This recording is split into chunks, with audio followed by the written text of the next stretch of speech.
चलें जी, स्टार्ट लेते हैं। फ्रीक्वेंसी पॉलीगॉन हमने हिस्टोग्राम कवर कर लिया था, और हिस्टोग्राम के अंदर हमने ये बात वाज़े तौर पे सीखी थी कि अगर क्लास इंटरवल्स इक्वल हैं तो हमें वर्टिकल एक्सिस पर फ्रीक्वेंसी लेनी होती है, और क्लास इंटरवल्स अगर अनइक्वल हैं तो हमें वर्टिकल एक्सिस पर फ्रीक्वेंसी डेंसिटी लेनी होती है। अच्छा, फ्रीक्वेंसी पॉलीगॉन क्या है?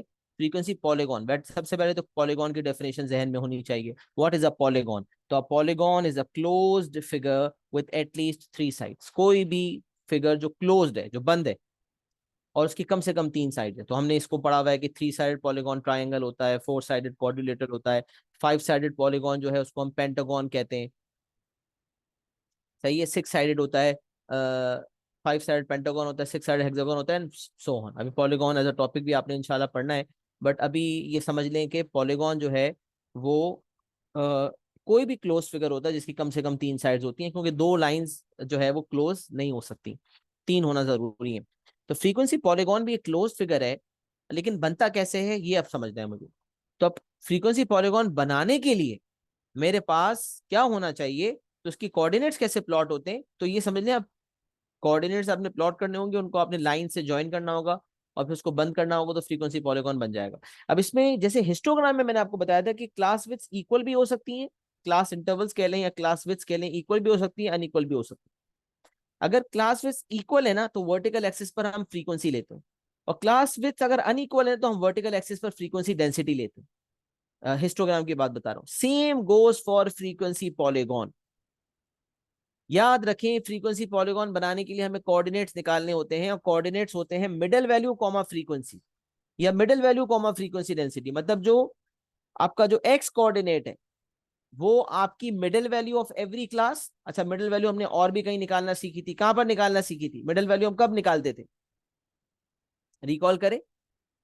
जब हम मीन निकालते, mean, estimate of mean, not for median, no, mean, mean, estimate of mean, data type 3, group frequency distribution. Data type 3 के अंदर जब हम एस्टिमेट ऑफ मीन निकालते थे तो हम मिडल वैल्यू निकालते थे, उसको हम एक्स मानते थे, फिर हम फॉर्मूला लगाते थे sigma F x upon sigma F. तो फ्रीक्वेंसी पॉलीगॉन बनाने के लिए भी मुझे मिडल वैल्यूज चाहिए होंगी, और वर्टिकल एक्सिस पर फ्रीक्वेंसी लेंगे अगर क्लास विड्थ अनइक्वल है, क्लास विड्थ इक्वल है, और अगर अनइक्वल होंगी तो वर्टिकल एक्सिस पर फ्रीक्वेंसी डेंसिटी ली जाएगी। लिहाजा कोऑर्डिनेट जो है, जो डिफरेंट पॉइंट्स के होते हैं, इक्वल क्लास विड्थ के लिए मिडल वैल्यू कॉमा फ्रीक्वेंसी, और अनइक्वल क्लास विड्थ के लिए middle value comma frequency density. तो मिडल वैल्यू कॉमा फ्रीक्वेंसी या middle value comma frequency density, depending कि क्लास विड्थ अनइक्वल है या इक्वल है या अनइक्वल है। याद रख लें, आपको मिडिल वैल्यू निकालनी होगी, और साथ आपको फ्रीक्वेंसी ही का से काम चल जाएगा अगर इक्वल है इंटरवल्स, इक्वल क्लास इंटरवल्स है। अनइक्वल है तो आपको फ्रीक्वेंसी डेंसिटी निकालनी पड़ेगी, which is very very simple. अब हम एग्जांपल देखते हैं ताकि हमें बात समझ आ जाए। Example number 1, time in minutes, 0 से 10, 10 से 20, 20 से 30, 30 से 40, 40 से 50, 50 से 60 एंड 60 से 70। सही है। ये जो है आपके पास कुछ इंटरवल्स मौजूद हैं। सही है। 0 से लेकर 70 तक आपके पास इंटरवल्स हैं। 0 से 10, 10 से 20, 1, 2, 3, 4, 5, 6, 7 इंटरवल। अब हर इंटरवल अगर आप देखें तो equal class width, 10, class width of 10, 10, 10, 10, 10, 10, हर जगह क्लास विड्थ 10। क्लास विड्थ क्योंकि इक्वल है, लिहाजा अगर तो हिस्टोग्राम बनाना होगा तो भी वर्टिकल एक्सिस पर फ्रीक्वेंसी लूंगा, फ्रीक्वेंसी डेंसिटी निकालने की कोई जरूरत नहीं है। सिमिलरली अगर फ्रीक्वेंसी पॉलीगॉन बनाना होगा तो भी मुझे फ्रीक्वेंसी डेंसिटी निकालने की जरूरत नहीं है। यानी कि हिस्टोग्राम बनाने के लिए अगर फ्रीक्वेंसी लेंगे तो फ्रीक्वेंसी पॉलीगॉन बनाने के लिए भी फ्रीक्वेंसी लेनी होगी, लेकिन अगर हिस्टोग्राम बनाने के लिए फ्रीक्वेंसी डेंसिटी लेनी है तो फ्रीक्वेंसी पॉलीगॉन बनाने के लिए भी फ्रीक्वेंसी डेंसिटी लेनी पड़ेगी। कंसिस्टेंट बात है, कोई मसला है ही नहीं। इक्वल क्लास इंटरवल है तो फ्रीक्वेंसी लेंगे for frequency polygon and histogram, और अनइक्वल क्लास इंटरवल्स हैं तो फिर फ्रीक्वेंसी डेंसिटी लेंगे, बी एट हिस्टोग्राम और बी एट फ्रीक्वेंसी पॉलीगॉन। अच्छा, फिर फ्रीक्वेंसीज ऑलरेडी प्री डिफाइंड थी, मिडल वैल्यूज हमने निकाल ली। 0 से लेकर 10 तक की मिडल वैल्यू मेंटली भी सोच सकते हैं, बट मैंने आपको सिखाया था कि अगर मसला किसी को होता भी है तो lower limit plus upper limit divided by 2। तो 0 + 10 divide by 2 will give you 5, 10 + 20 divide by 2 will give you 15, 20 + 30 divide by 2 will give you 25, 30 + 40 divided by 2 will give you 35, 40 + 50 divided by 2 will give you 45, सही है, and so on. अब ये इतना लंबा करने की जरूरत नहीं है, 40 से 50 के दरमियान 45 आता है, हमें पता होना चाहिए। 50 60 के दरमियान 55 होता है, तो ये डायरेक्ट भी आप कर सकते हैं। बहरहाल मिडिल वैल्यू आपके पास आ गई, फ्रीक्वेंसी आपको लेनी थी, तब कोऑर्डिनेट्स होते हैं middle value comma frequency, middle value पहले, फ्रीक्वेंसी बाद में। तो 5,4, 4,5 नहीं, देखें ये गलती ना हो, 5,4 मिडिल वैल्यू कॉमा फ्रीक्वेंसी बताया था। तो 5,4, 15,8, 25,12, ये लिखे हुए नीचे, 35,8, 45,4, 55,8 एंड 65,3, ये सारे कोऑर्डिनेट्स लिख दिए। अच्छा, अब इन तमाम कोऑर्डिनेट्स को लिखने के बाद मसला क्या होता है कि फ्रीक्वेंसी पॉलीगॉन बंद नहीं होता। पॉलीगॉन की तो कहानी ये है कि उसे बंद होना चाहिए, it has to be closed. तब मैंने क्या किया, मैंने यहाँ पर ड्राइंग की, ड्राइंग भी आपके सामने बनी हुई है। 5,4 वर्टिकल पे फ्रीक्वेंसी लिखा, हॉरिजॉन्टल में मैंने टाइम इन मिनट्स लिखा। मैंने आपको बताया था हॉरिजॉन्टल एक्सिस पे वही लेबल करते हैं जो जिस चीज की बात हो रही होती है। लेंथ है तो लेंथ इन मीटर्स है या सेंटीमीटर्स है, यूनिट के साथ। और अगर डिस्टेंस है इन मीटर्स या किलोमीटर्स तो वो लिखेंगे। यहाँ पर टाइम इन मिनट्स है तो टाइम इन मिनट्स लिखेंगे, टाइम इन आवर्स होता तो टाइम इन आवर्स। तो ना सिर्फ ये बताएं कि यहाँ पर क्या लेना है, टाइम, लेंथ या डिस्टेंस, बल्कि साथ साथ उसका यूनिट भी डिफाइन किया करें। तो टाइम इन मिनट्स, तो टाइम इन मिनट जो है वो हॉरिजॉन्टल पे, वर्टिकल पे क्योंकि हमें फ्रीक्वेंसी डेंसिटी लेने की जरूरत नहीं थी इक्वल क्लास इंटरवल्स की वजह से, तो वर्टिकल एक्सिस पे हमने फ्रीक्वेंसी लेबलिंग की। 1 से लेकर 12 तक हम चले गए क्योंकि मैक्सिमम फ्रीक्वेंसी हमें 12 नजर आ रही थी यहाँ पर। और फिर हमने प्लॉटिंग शुरू कर दी, तो 5,4, फिर 15,8, नहीं, हाँ ये रहा 15,8, ये वाला पॉइंट, 15,8, फिर 25,12, फिर 35,8, फिर 45,4, फिर 55,8 और 65,3। और फिर अच्छा, अब ये तो आपने प्लॉट कर दिए, सही है, मिडिल वैल्यू कॉमा फ्रीक्वेंसी के जरिए ये पॉइंट्स तो प्लॉट कर दिए। अब आपको याद रखना है कि फ्रीक्वेंसी पॉलीगॉन क्लोज्ड फिगर है। तो क्लोज करने के लिए आप क्या करोगे कि आपको हॉरिजॉन्टल एक्सिस से ज्वाइन करना होगा। हॉरिजॉन्टल एक्सिस का मतलब है फ्रीक्वेंसी जीरो। हॉरिजॉन्टल एक्सिस पे ज्वाइन करने का मतलब कि आपको पता है कि एक्स एक्सिस पे कोऑर्डिनेट ज्योमेट्री में सीखा है कि एक्स एक्सिस पे वाई जीरो होता है, वाई एक्सिस पे एक्स जीरो होता है। तो एक्स एक्सिस यानी कि हॉरिजॉन्टल एक्सिस पे वाई जीरो होगा, यानी कि फ्रीक्वेंसी जीरो होगी। तो अगर मुझे ज्वाइन करना है तो फ्रीक्वेंसी जीरो पे लेके आना होगा, लेकिन पॉइंट्स क्या होंगे, तो आप 5 पे खड़े हुए। अच्छा, अभी आप देखें तो 5, 15, 25, 35, 45, 55, 65 में 10 10 का गैप है, 10 10 का गैप। तो आप ये भी कर सकते हो कि 5 से पहले अगर 10 पीछे करोगे तो फिर तो -5 पे चले जाएंगे। तो यहाँ पर कोई मसला नहीं है कि अगर आपका चेंज भी हो रहा है, बस आपने ये करना है आसान भाषा में, क्योंकि यहाँ पर कोई भी स्ट्रिक्ट रिक्वायरमेंट नहीं है, ना कोई सवाल से ज्यादा तफसील दी जाती है।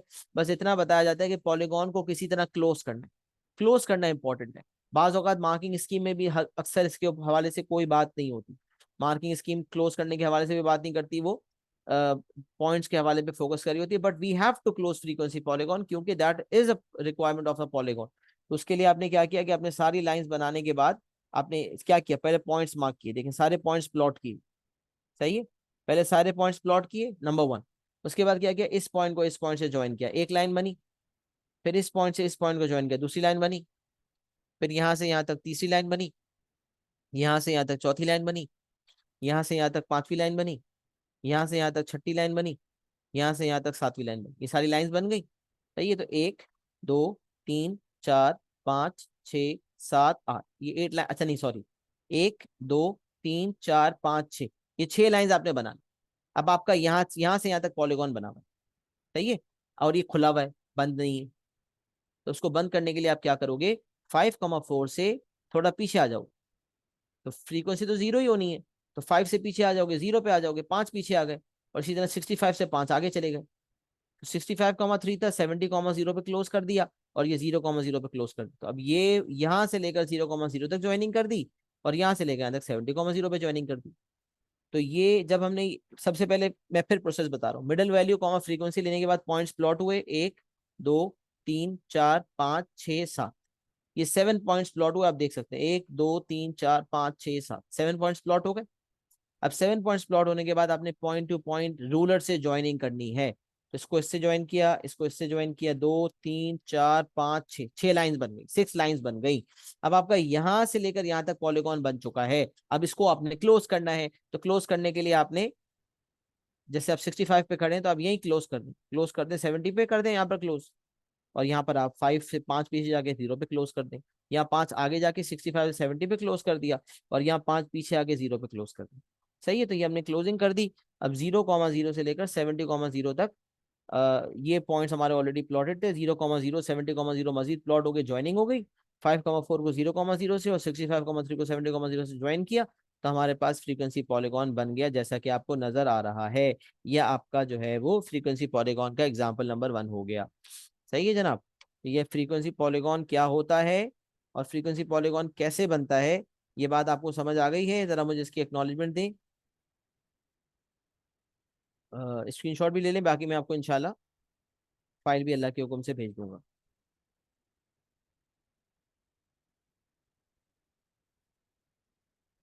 एक्नॉलेजमेंट सब देने के सबको क्लियर हो गया? Everyone has to give the acknowledgement, right?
अच्छा, एग्जाम्पल नंबर 2 पे आ जाते हैं। एग्जाम्पल नंबर 2 और 1 में क्या फर्क है?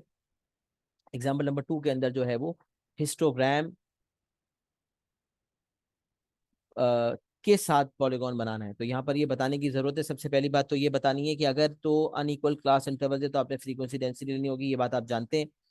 लेकिन अगर कभी ऐसा हो, वैसे ये सवालात पास पेपर के अंदर हमने नहीं देखे, ये सवालात हमने बुक के अंदर ही देखे, लेकिन मैंने इस चीज़ को फिर भी केटर कर दिया है। और वो बुक के अंदर इस तरह के सवालात मौजूद हैं कि भाई पहले हिस्टोग्राम बनाओ पार्ट ए में, और बोला on the same axis draw frequency polygon. पहले हिस्टोग्राम बनाओ और फिर फ्रीक्वेंसी पॉलीगॉन बनाओ। तो यहाँ पर आसान लफ्जों में मैंने ये बताया कि हिस्टोग्राम बनाने के बाद अगर फ्रीक्वेंसी पॉलीगॉन बनाना है तो फिर कोऑर्डिनेट्स लिखने की जरूरत नहीं है, बल्कि directly mid point of each bar will be the coordinates of the frequency polygon. सबसे पहले क्या है, on the same axis if we have to draw a histogram and a frequency polygon, then we have to first draw a histogram and then midpoint of each bar will be the coordinates of the frequency polygon। सही है, हर बार का जो mid point है वो आपके frequency polygon के coordinates होंगे। Mid point of each bar will be the coordinates of the frequency polygon. तो फिर क्योंकि कोऑर्डिनेट्स निकालेंगे तो भी वही होंगे, तो डायरेक्टली मिड पॉइंट मार्क कर लें आप। अच्छा, अब एग्जांपल देखते हैं। 0 से 10, 10 से 30, 30 से 40, 40 से 80। अब देखिए क्लास विथ, यहाँ पर अगर हम क्लास विथ की कैलकुलेशन करें तो यहाँ 10 है, यहाँ क्लास विथ 20 है, यहाँ क्लास विथ 10 है, और यहाँ क्लास विथ 40 है। तो क्लास विथ क्योंकि चेंज हो रही है तो हमें फ्रीक्वेंसी डेंसिटी लेने की जरूरत है। फ्रीक्वेंसी डेंसिटी का फॉर्मूला होता है फ्रीक्वेंसी अपॉन क्लास विथ। तो फ्रीक्वेंसी 200 है, divide by class width of 10 is 20, 160 upon 20 is 8, 140 upon 10 is 14 and 80 upon 40 is 2। तमाम फ्रीक्वेंसी डेंसिटीज आ गई। अच्छा, अगर कोई मिडिल वैल्यूज निकाल भी रहा है, मिडिल वैल्यू 5 होगी, 20 होगी, 35 होगी, तो 60 होगी। तो 5,20 आपको पता है कि अनइक्वल है, तो फ्रीक्वेंसी डेंसिटी लेनी है। तो 5,20, 20,8, 35,14 एंड 60,2। अब यहाँ से देख सकते हैं कि अगर हमने हिस्टोग्राम पहले बना लिया है, जो कि आपको पता है कैसे बनता है, 0 से 10 तक का बार बनेगा और हाइट उसकी 20 तक जाएगी। फिर 10 से 30 तक का बनेगा, हाइट उसकी 8 तक जाएगी। फिर 30 से 40 तक का बार बनेगा, हाइट उसकी 14 तक जाएगी। फिर 40 से 80 तक का बार बनेगा और हाइट उसकी 2 तक जाएगी। सही है। और इस तरह से फिर अब आपने जब हिस्टोग्राम बना लिया है, तो हिस्टोग्राम बनाने के बाद what is the next step, उसके बाद क्या करना है? हिस्टोग्राम बनाने के बाद फिर आपको मैंने बताया कि आपने मिडल वैल्यूज लेनी है। Middle value comma frequency density होता है ना, तो यहाँ पर आप हर बार का मिड पॉइंट मार्क कर लोगे। तो आप देख लो, ये 5,20 हो जाएगा, ये 20,8 हो जाएगा, ये 35,14 हो जाएगा, ये 60,2 हो जाएगा, राइट। तो ये 1, 2, 3 और 4, ये 4 पॉइंट्स हो गए। सही है, ये 4 पॉइंट्स हो गए। Now what is the next step? अब हम करें जो है वो, हाँ, अब हमें क्लोज करना है पॉलीगॉन को। मैंने आपको बताया था कि नेक्स्ट पॉइंट पे आके मैचिंग कर लें। अब कोई बंदा अगर 70 पे भी ज्वाइन करता है तो कोई ज्यादा फर्क नहीं पड़ता, बट यहाँ पर क्योंकि हिस्टोग्राम 80 पे खत्म हो रहा था, हमने 80 पे बंद कर दिया इसको। समझ रहे हैं? तो हमने 60,14 पे खड़े हुए थे, 60,2 पे, सॉरी 60,2 पे खड़े हुए थे, तो हम 80,0 पे आ गए। इसलिए यहाँ 5,20 पे खड़े हुए थे, तो हम 0,0 पे आ गए। तो यहाँ जो एंड में मैंने क्लोज करने के लिए पॉइंट्स लिए, वो एक ये वाला लिया और एक ये वाला लिया। इसको इससे ज्वाइन किया, इसको इससे ज्वाइन कर लिया। 1, 2, 3 लाइंस पहले बन गई थी, चौथी और पांचवी लाइन मैंने फ्रीक्वेंसी पॉलीगॉन को क्लोज करने के लिए बना ली। लेबलिंग आपके सामने है, हॉरिजॉन्टल पे टाइम इन मिनट्स, वर्टिकल पे फ्रीक्वेंसी डेंसिटी। एग्जाम्पल नंबर 2 मुकम्मल हो गया। और एक बात मैंने आपको बता दी कि अगर अनइक्वल क्लास इंटरवल्स हैं तो फ्रीक्वेंसी डेंसिटी ली जाती है, आपको बताया था, अप्लाई करवा दिया। और अगर हिस्टोग्राम के बाद पॉलीगॉन उसी एक्सिस पर बनाना है, उसी एक्सिस पर बनाना है, तो फिर आप डायरेक्ट मिड पॉइंट्स मार्क कर सकते हैं। और फिर एंड में जहां आपका हिस्टोग्राम का बार शुरू हो रहा है, जैसे यहाँ पर हमने इस वाले पॉइंट को हिस्टोग्राम जहाँ शुरू हो रहा था पहला बार, वहां से ज्वाइन किया, और यहाँ जहाँ हिस्टोग्राम खत्म हो रहा था वहां ज्वाइन कर लिया। तो क्लोज किसी तरह करने के लिए हम किसी भी तरह इसको क्लोज कर, मेरे ख्याल से मैंने बात कम्युनिकेट कर दी है। एक्नॉलेजमेंट दे दें कि ये बात ही समझ आ गई।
अच्छा, माशाल्लाह से जो है वो हमने यहाँ तक कर लिया है, राइट।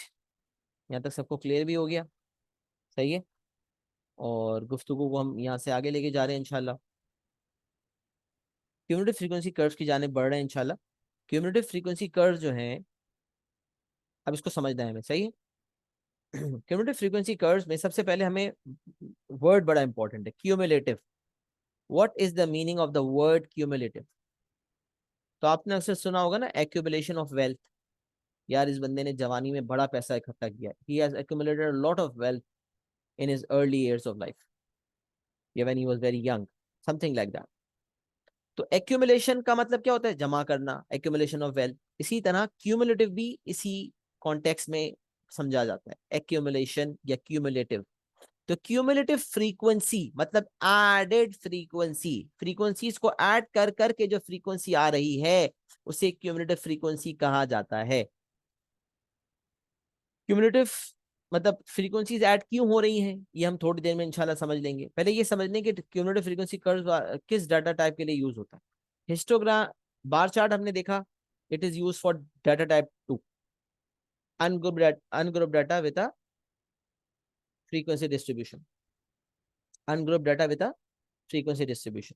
इसी तरह हिस्टोग्राम देखा डाटा टाइप 3 के लिए, group frequency distribution. Similarly cumulative frequency curves are also made for third data type, group frequency distribution, जिसमें क्लास इंटरवल्स होंगे और आपको प्लॉटिंग करनी, क्लास इंटरवल्स होंगे और आपको फ्रीक्वेंसी दी हुई होगी और फिर आपने कर्व बनाना होगा। तो सबसे पहले याद रखें, हिस्टोग्राम में हम देखते थे ना कि क्लास इंटरवल इक्वल हैं या अनइक्वल हैं, और फिर अकॉर्डिंगली हम फ्रीक्वेंसी या फ्रीक्वेंसी डेंसिटी का सोचते थे। इसी तरह क्यूमुलेटिव फ्रीक्वेंसी के अंदर सबसे पहले हमें जो काम करना है, that is to construct a cumulative frequency table. क्योंकि अभी हमारे पास जो टेबल दिया हुआ होता है ऑलरेडी, वो फ्रीक्वेंसी टेबल होता है, उसके जरिए हमें क्यूमुलेटिव फ्रीक्वेंसी टेबल बनाना होगा। हाँ, कुछ सवाल पास पेपर में ऐसे भी आते हैं जिसमें क्यूमुलेटिव फ्रीक्वेंसी टेबल ऑलरेडी बना हुआ होता है और हमें उसको डायरेक्टली प्लॉट करना होता है। बल्कि एट टाइम्स ये भी होता है कि क्यूमुलेटिव फ्रीक्वेंसी टेबल बना होता है, उसको नॉर्मल टेबल में कन्वर्ट करने के बाद फिर उसके जरिए भी कुछ निकालना होता है। तो ये भी हो सकता है, नॉर्मल टेबल से cumulative frequency table and cumulative frequency table से normal table, both are essential skills that the student needs to know. तो बहरहाल हम पहले समझेंगे जब चीजों को, तो फिर हम हर लिहाज से कर पाएंगे। Let's try to understand more of it. तो पहले मैं पढ़ता हूँ the frequency. What is frequency? तो we know that the frequency is the number of times an event occurs within a given scenario. The frequency is the number of times an event occurs within a given scenario. हमें पता है ये बात, number of times occurrence, number of occurrences. तो cumulative frequency is defined as the running total of frequencies. हमें frequencies को add करना होता है, फ्रीक्वेंसीज का रनिंग टोटल। फ्रीक्वेंसीज ऐड होती चली जाती हैं, तो सबसे पहले जो है पहली दो क्लासेस की फ्रीक्वेंसीज ऐड होती हैं, फिर एक क्यूमुलेटिव फ्रीक्वेंसी आती है, फिर पहली दो फर्स्ट सेकंड थर्ड ऐड होती है, तो फिर एक और सेकंड क्यूमुलेटिव फ्रीक्वेंसी आती है, and the scene goes on. ये इंशाल्लाह भी मैं आपको समझाऊंगा तो आपको समझ आ जाएगा कि how do we have to sum up the frequencies and why are we doing that. So this is what I'm going to clear in few moments inshallah. अच्छा, अब सवाल ये पैदा होता है, frequency, cumulative frequency is defined as the running total of frequencies. It is the sum of all the previous frequencies up to the current point. जिस point पे हम खड़े हुए हैं उस पॉइंट से लेकर उस प्रीवियस फ्रीक्वेंसी से उस पॉइंट तक तमाम फ्रीक्वेंसीज को ऐड करना हो। क्यों भाई? क्योंकि हम less than equals to upper class boundary ले रहे होते हैं। अभी मैं आपको बताता हूँ ताकि समझ आए। अभी आपको नहीं समझ आ रहा होगा इतना, मैं आपको समझाऊंगा, अभी सिर्फ पढ़ लें बस। It is the sum of all the previous frequencies up to the current point. It is easily understandable through a cumulative frequency table. ये चीज को आसान भाषा में करने के लिए, लिखने के लिए, समझने के लिए क्यूमुलेटिव फ्रीक्वेंसी टेबल को बनाना जरूरी है। क्यूमुलेटिव फ्रीक्वेंसी टेबल बनेगा तो क्यूमुलेटिव फ्रीक्वेंसी कर्व भी बनेगा। क्यूमुलेटिव फ्रीक्वेंसी टेबल ही नहीं बनेगा तो कर्व कैसे बनेगा? टेबल पहले बनता है फिर कर्व बनता है। Cumulative frequency is used to determine the number of observations. एक बात मैं पहले भी मेंशन की है, हिस्टोग्राम बनाने के लिए आपने रूलर का प्रॉपर इस्तेमाल करना है। Few students are very casual, वो डायरेक्ट हिस्टोग्राम बनाते हैं वेरी कैजुअल वे में। नहीं, प्रॉपर रूलर के थ्रू बार्स बनेंगे और बार्स के अंदर शेडिंग भी होगी ताकि वो स्कैनिंग के अंदर आइडेंटिफाइड हो। सिमिलरली यहाँ पर कर्व बनाना है तो it has to be free hand. कुछ बच्चे क्यूमुलेटिव फ्रीक्वेंसी के अंदर, ये बात मैं मेंशन करना भूल ना जाऊं इसलिए मैं पहले बता रहा हूँ कि आगे हम जो कर्व बनाना सीखेंगे, और ग्राफ्स ऑफ फंक्शन भी एक टॉपिक है, और जब भी ग्राफ्स का टॉपिक होगा, जब कर्व बनाना होगा तो आप स्ट्रेट लाइंस नहीं बनाएंगे। फ्रीक्वेंसी पॉलीगॉन में कर्व नहीं था, फ्रीक्वेंसी पॉलीगॉन में स्ट्रेट लाइंस थी, वहां रिक्वायरमेंट स्ट्रेट लाइंस की थी तो आपने रूलर का इस्तेमाल किया। बट अगर कहीं रिक्वायरमेंट कर्व बनाने की है तो फिर आपने कर्व बनाना होगा, फिर आपने स्ट्रेट लाइन से ज्वाइनिंग अगर आप करेंगे तो मसला हो जाएगा। उसके लिए कुछ फ्लेक्सिबल कर्व्स भी अवेलेबल है मार्केट के अंदर, जिसके थ्रू कर्व बनाने में आसानी रहती है। बट यूजुअली वो फ्री हैंड भी अच्छी तरह से बन सकता है, उसमें कोई मसला नहीं है। उसकी बेसिस पर कुछ कैलकुलेशंस होती हैं, उसमें भी मार्जिन होता है, उसमें भी कुछ रेंज होती है जिसको हम फॉलो करते हैं। बट ज़्यादा बेहतर यही है कि आप free hand cumulative frequency curve बनाएं, उसकी प्रैक्टिस करें कि आपका जितना अच्छे से अच्छा कर्व बन सकता है उतना आप बनाएं।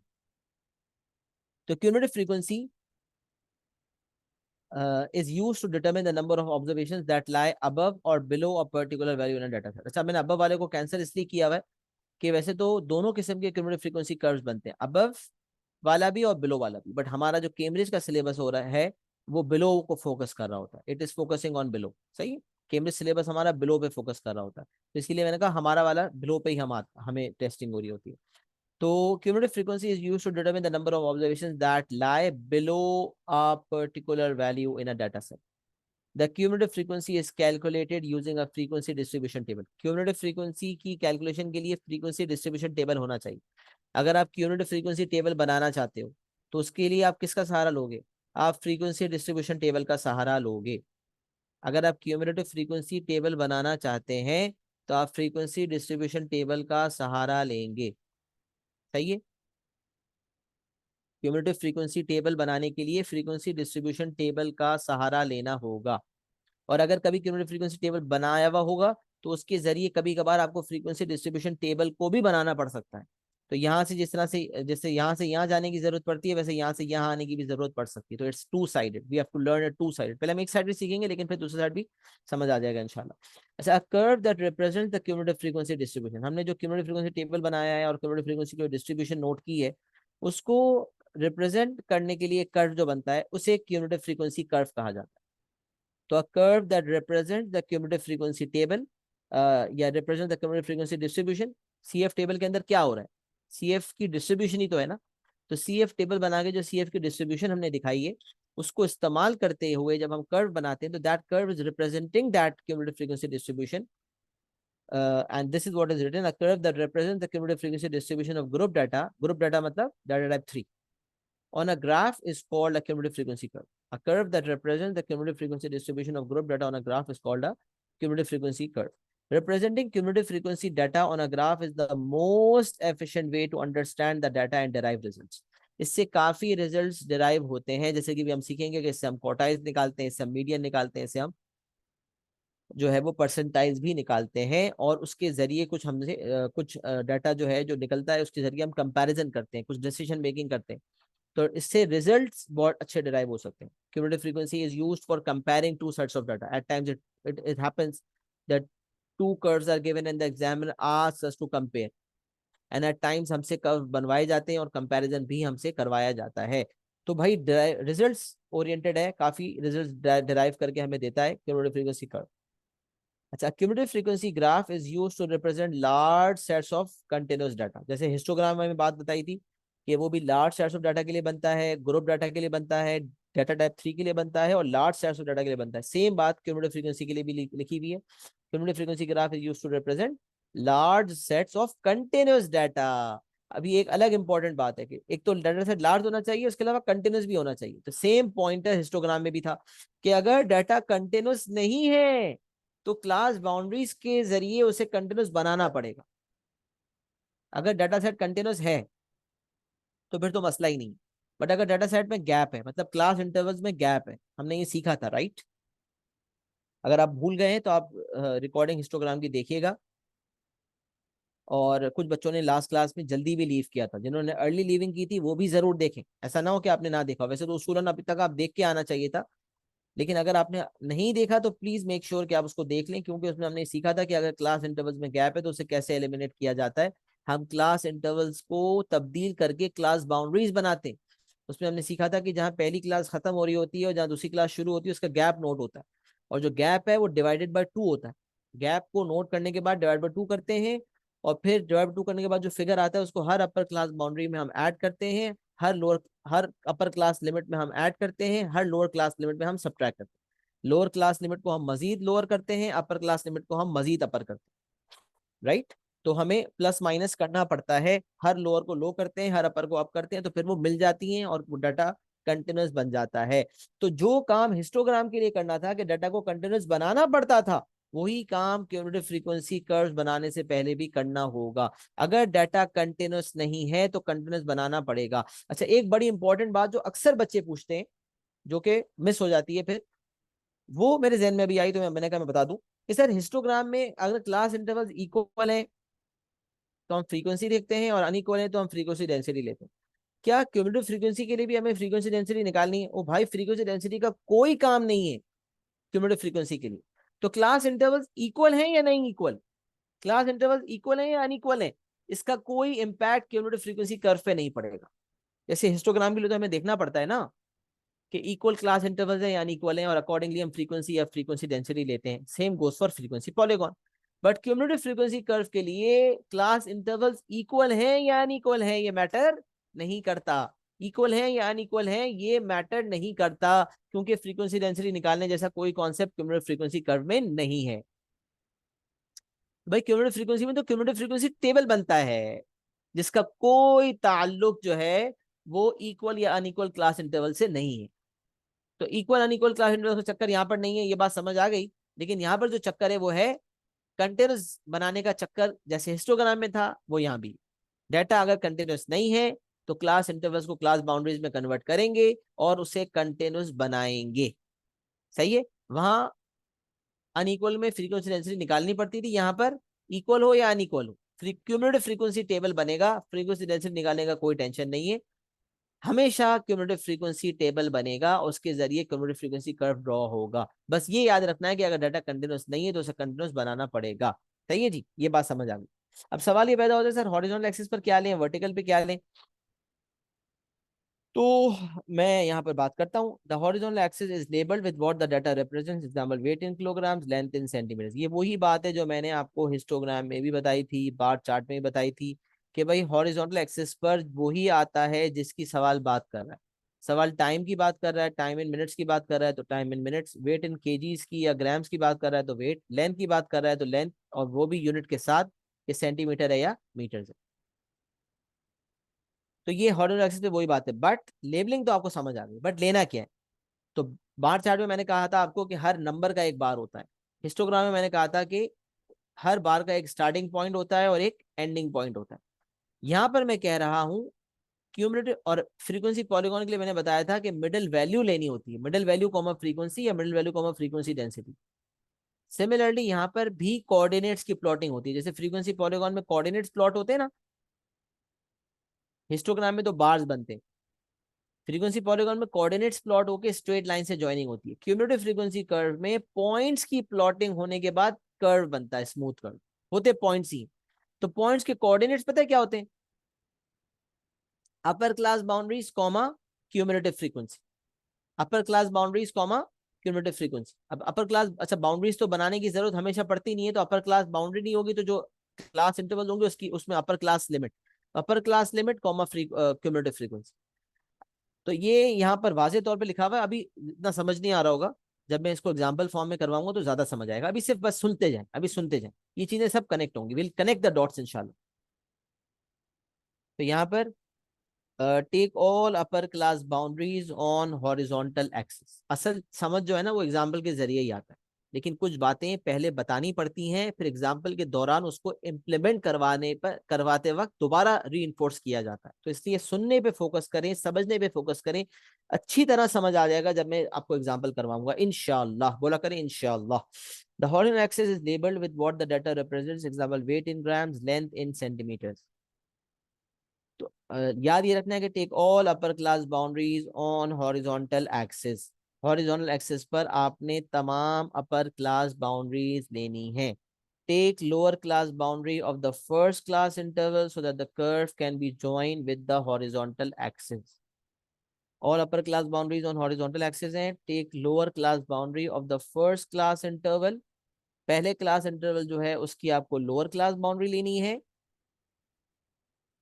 so that the curve can be joined with the horizontal axis। ये वही काम है जो फ्रीक्वेंसी पॉलीगॉन के लिए करते थे। फ्रीक्वेंसी पॉलीगॉन में के लिए हम सारे मिडिल वैल्यू कॉमा फ्रीक्वेंसीज लेते थे, बट पहला और आखिरी पॉइंट के लिए हम हॉरिजॉन्टल एक्सिस पे ज्वाइनिंग के लिए फ्रीक्वेंसी को 0 लेते थे। सिमिलरली यहाँ भी हॉरिजॉन्टल एक्सिस से ज्वाइन करने के लिए, लेकिन यहाँ आफ्टर नहीं, बाद में नहीं, आखिरी पॉइंट के बाद नहीं, फ्रीक्वेंसी पॉलीगॉन में आखिरी पॉइंट के बाद और पहले पॉइंट से पहले दोनों जगह ज्वाइनिंग करनी होती थी। क्यूमुलेटिव फ्रीक्वेंसी कर्व में कर्व तो पूरा बना हुआ ही होगा, तो जहां कर्व ऊपर तक पहुंचा हुआ होगा उसको ऊपर तक ही रहने देंगे, ऊपर से वापस नीचे ज्वाइनिंग की कोई जरूरत नहीं है, क्योंकि वो पॉलीगॉन नहीं है कि उसको बंद करने की जरूरत है, वो कर्व है। बट उस कर्व की शुरुआत हमेशा हॉरिजॉन्टल एक्सिस से होनी चाहिए।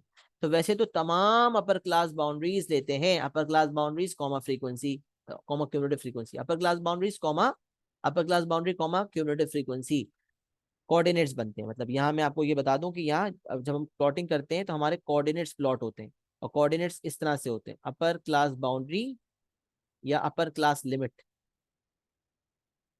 अगर अगर तो डाटा ऑलरेडी कंटिन्यूस है तो अपर क्लास लिमिट ले रहे होंगे, यूसीएल मतलब अपर क्लास लिमिट, आपके समझाने के लिए। और अगर उसको चेंज करने की जरूरत है तो अपर क्लास बाउंड्री ले रहे होंगे, और कॉमा के बाद आपकी क्यूमुलेटिव फ्रीक्वेंसी आएगी।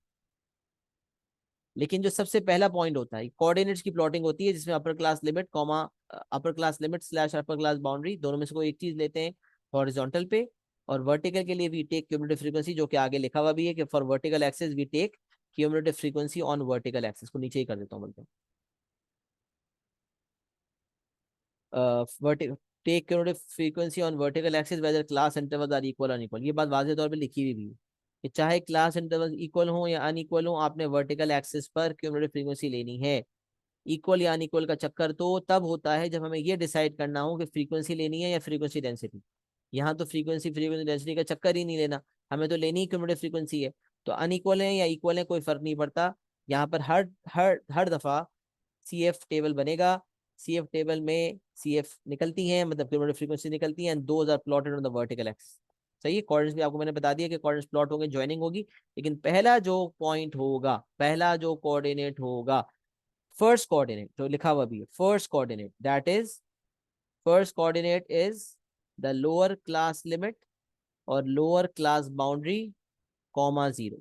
याद रखें, ये फर्स्ट पॉइंट होगा आपका, this is going to be your first point of the curve.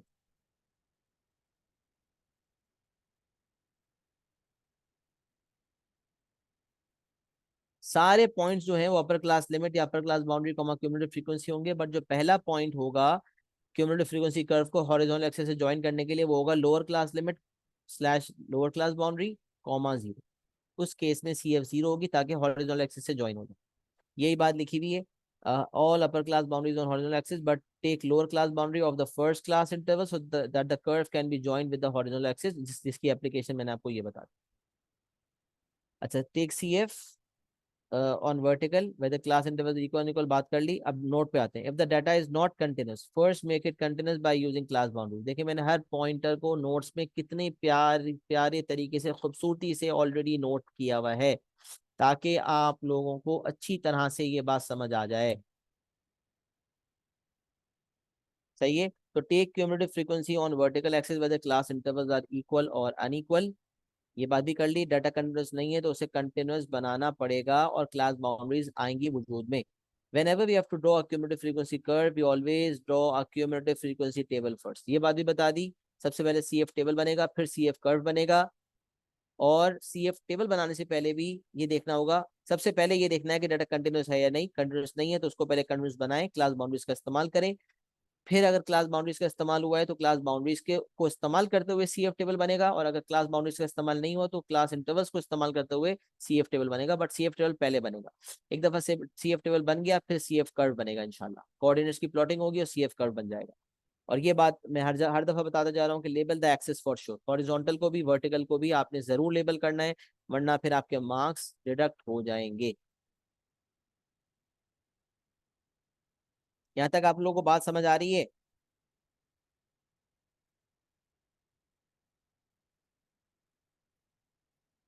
ये सारी बात जो है ना इंटरकोटाइल रेंज कोटाइल वगैरह की, ये भी आपको बता देता हूँ, फिर एक साथ ही हम एग्जाम्पल पे आते हैं। सही है, अच्छा मैं आपको मैंने सी एफ, यहाँ तक आप बेशक अपना स्क्रीनशॉट भी ले लें कि हमने इंट्रोडक्शन जो है वो किया है, वो इंशाल्लाह वैसे फाइल भेजूंगा तो उसकी टेंशन नहीं है अल्लाह के हुक्म से। सब देखें, बात समझें, इंटरकोटाइल रेंज एंड कोटाइल्स। अब हमें होता ये है कि मैंने आपको जब स्टैटिस्टिक्स की शुरुआत करवाई थी तो मैंने आपको एक बात बताई थी कि हम मेजर्स ऑफ सेंट्रल टेंडेंसी पढ़ते हैं, जिसमें हम तीन मेजर्स पढ़ते हैं, mean, median and mode. Measures of central tendency में हम तीन मेजर्स पढ़ते हैं, मीन, मीडियन एंड मोड। सब मेजर्स ऑफ सेंट्रल टेंडेंसी के अलावा, मेजर्स ऑफ सेंट्रल टेंडेंसी के अलावा मेजर्स ऑफ वेरिएशन या मेजर्स ऑफ स्प्रेड भी होते हैं। तो मैंने आपको कहा था आपके सिलेबस में दो मेजर, एक का नाम है रेंज, एक का नाम है इंटरक्वार्टाइल रेंज। रेंज मैंने आपको करवा दिया था कि रेंज के लिए हम क्या करते थे, याद है किसी को फॉर्मूला रेंज का? कोई मुझे रेंज का फॉर्मूला रिकॉल करवाए, रेंज का क्या फॉर्मूला बताया था? If you have to find the range, what is the formula? ये बहुत एसेंशियल है कि आप जो है वो हमेशा पुराना रिकॉल किया करें। You have to be very responsive, right, when I'm asking questions, and for that you have to make sure that you revise all the content regularly. Very good, Ali. Highest value minus lowest value, everyone has to respond. सही है Abdul Rahman? Good. Lowest minus highest नहीं है बेटा, highest minus lowest, बड़े में से छोटा minus करते हैं। सही है। तो रेंज निकालने का फॉर्मूला है highest value minus lowest value, greatest minus smallest. अच्छा, अब एक चीज होती है इंटरक्वार्टाइल रेंज, और वहां मैंने लिखा हुआ भी था पहले जब बताया था कि इंटरक्वार्टाइल रेंज का जो मामला है वो मैं आपको डिस्कस करूंगा। इंटरक्वार्टाइल रेंज का मामला आपसे डिस्कस करूंगा जब क्यूमुलेटिव फ्रीक्वेंसी पढ़ाऊंगा। तो इंटरक्वार्टाइल रेंज का वक्त आ गया। इंटरक्वार्टाइल रेंज जो है उसका फॉर्मूला होता है upper quartile minus lower quartile. अब ये क्वार्टाइल्स का चक्कर क्या है, इसको भी पहले समझ। क्वार्टाइल्स का चक्कर ये है कि डाटा के चार हाफ्स अगर कर लिए जाएं तो एक कहलाता है, डाटा के चार हाफ्स का मतलब है डिवाइड बाय 4 कर लिया जाए तो 25% of total data, 50% of data and 75%। 100% तो पूरा ही हो गया, 0% मतलब कुछ नहीं, 100% मतलब पूरा। तो तीन क्वार्टाइल्स यहाँ से वजूद में आ गए। डाटा के चार हिस्से करने पर क्वार्टाइल्स तीन हिस्से में आ गए, एक 25% वाला, एक 50% वाला, एक 75% वाला। 25% ऑफ टोटल डाटा जो होता है वो लोअर क्वार्टाइल कहलाता है, मतलब 25th परसेंटाइल डाटा का 25%। अच्छा, परसेंटाइल का मतलब परसेंटेज, जहां परसेंटाइल लिखा हुआ है ना उसका मतलब है परसेंटेज। तो lower quartile is the 25th percentile. मैं आपको सब निकालना भी सिखाऊंगा कि लोअर क्वार्टाइल कैसे निकलता है, मीडियन कैसे निकलता है, अपर क्वार्टाइल कैसे निकलता है। ये पूरी एक्टिविटी अभी हम इंशाल्लाह करेंगे, बस कोई टेंशन नहीं, everything I am going to tell you.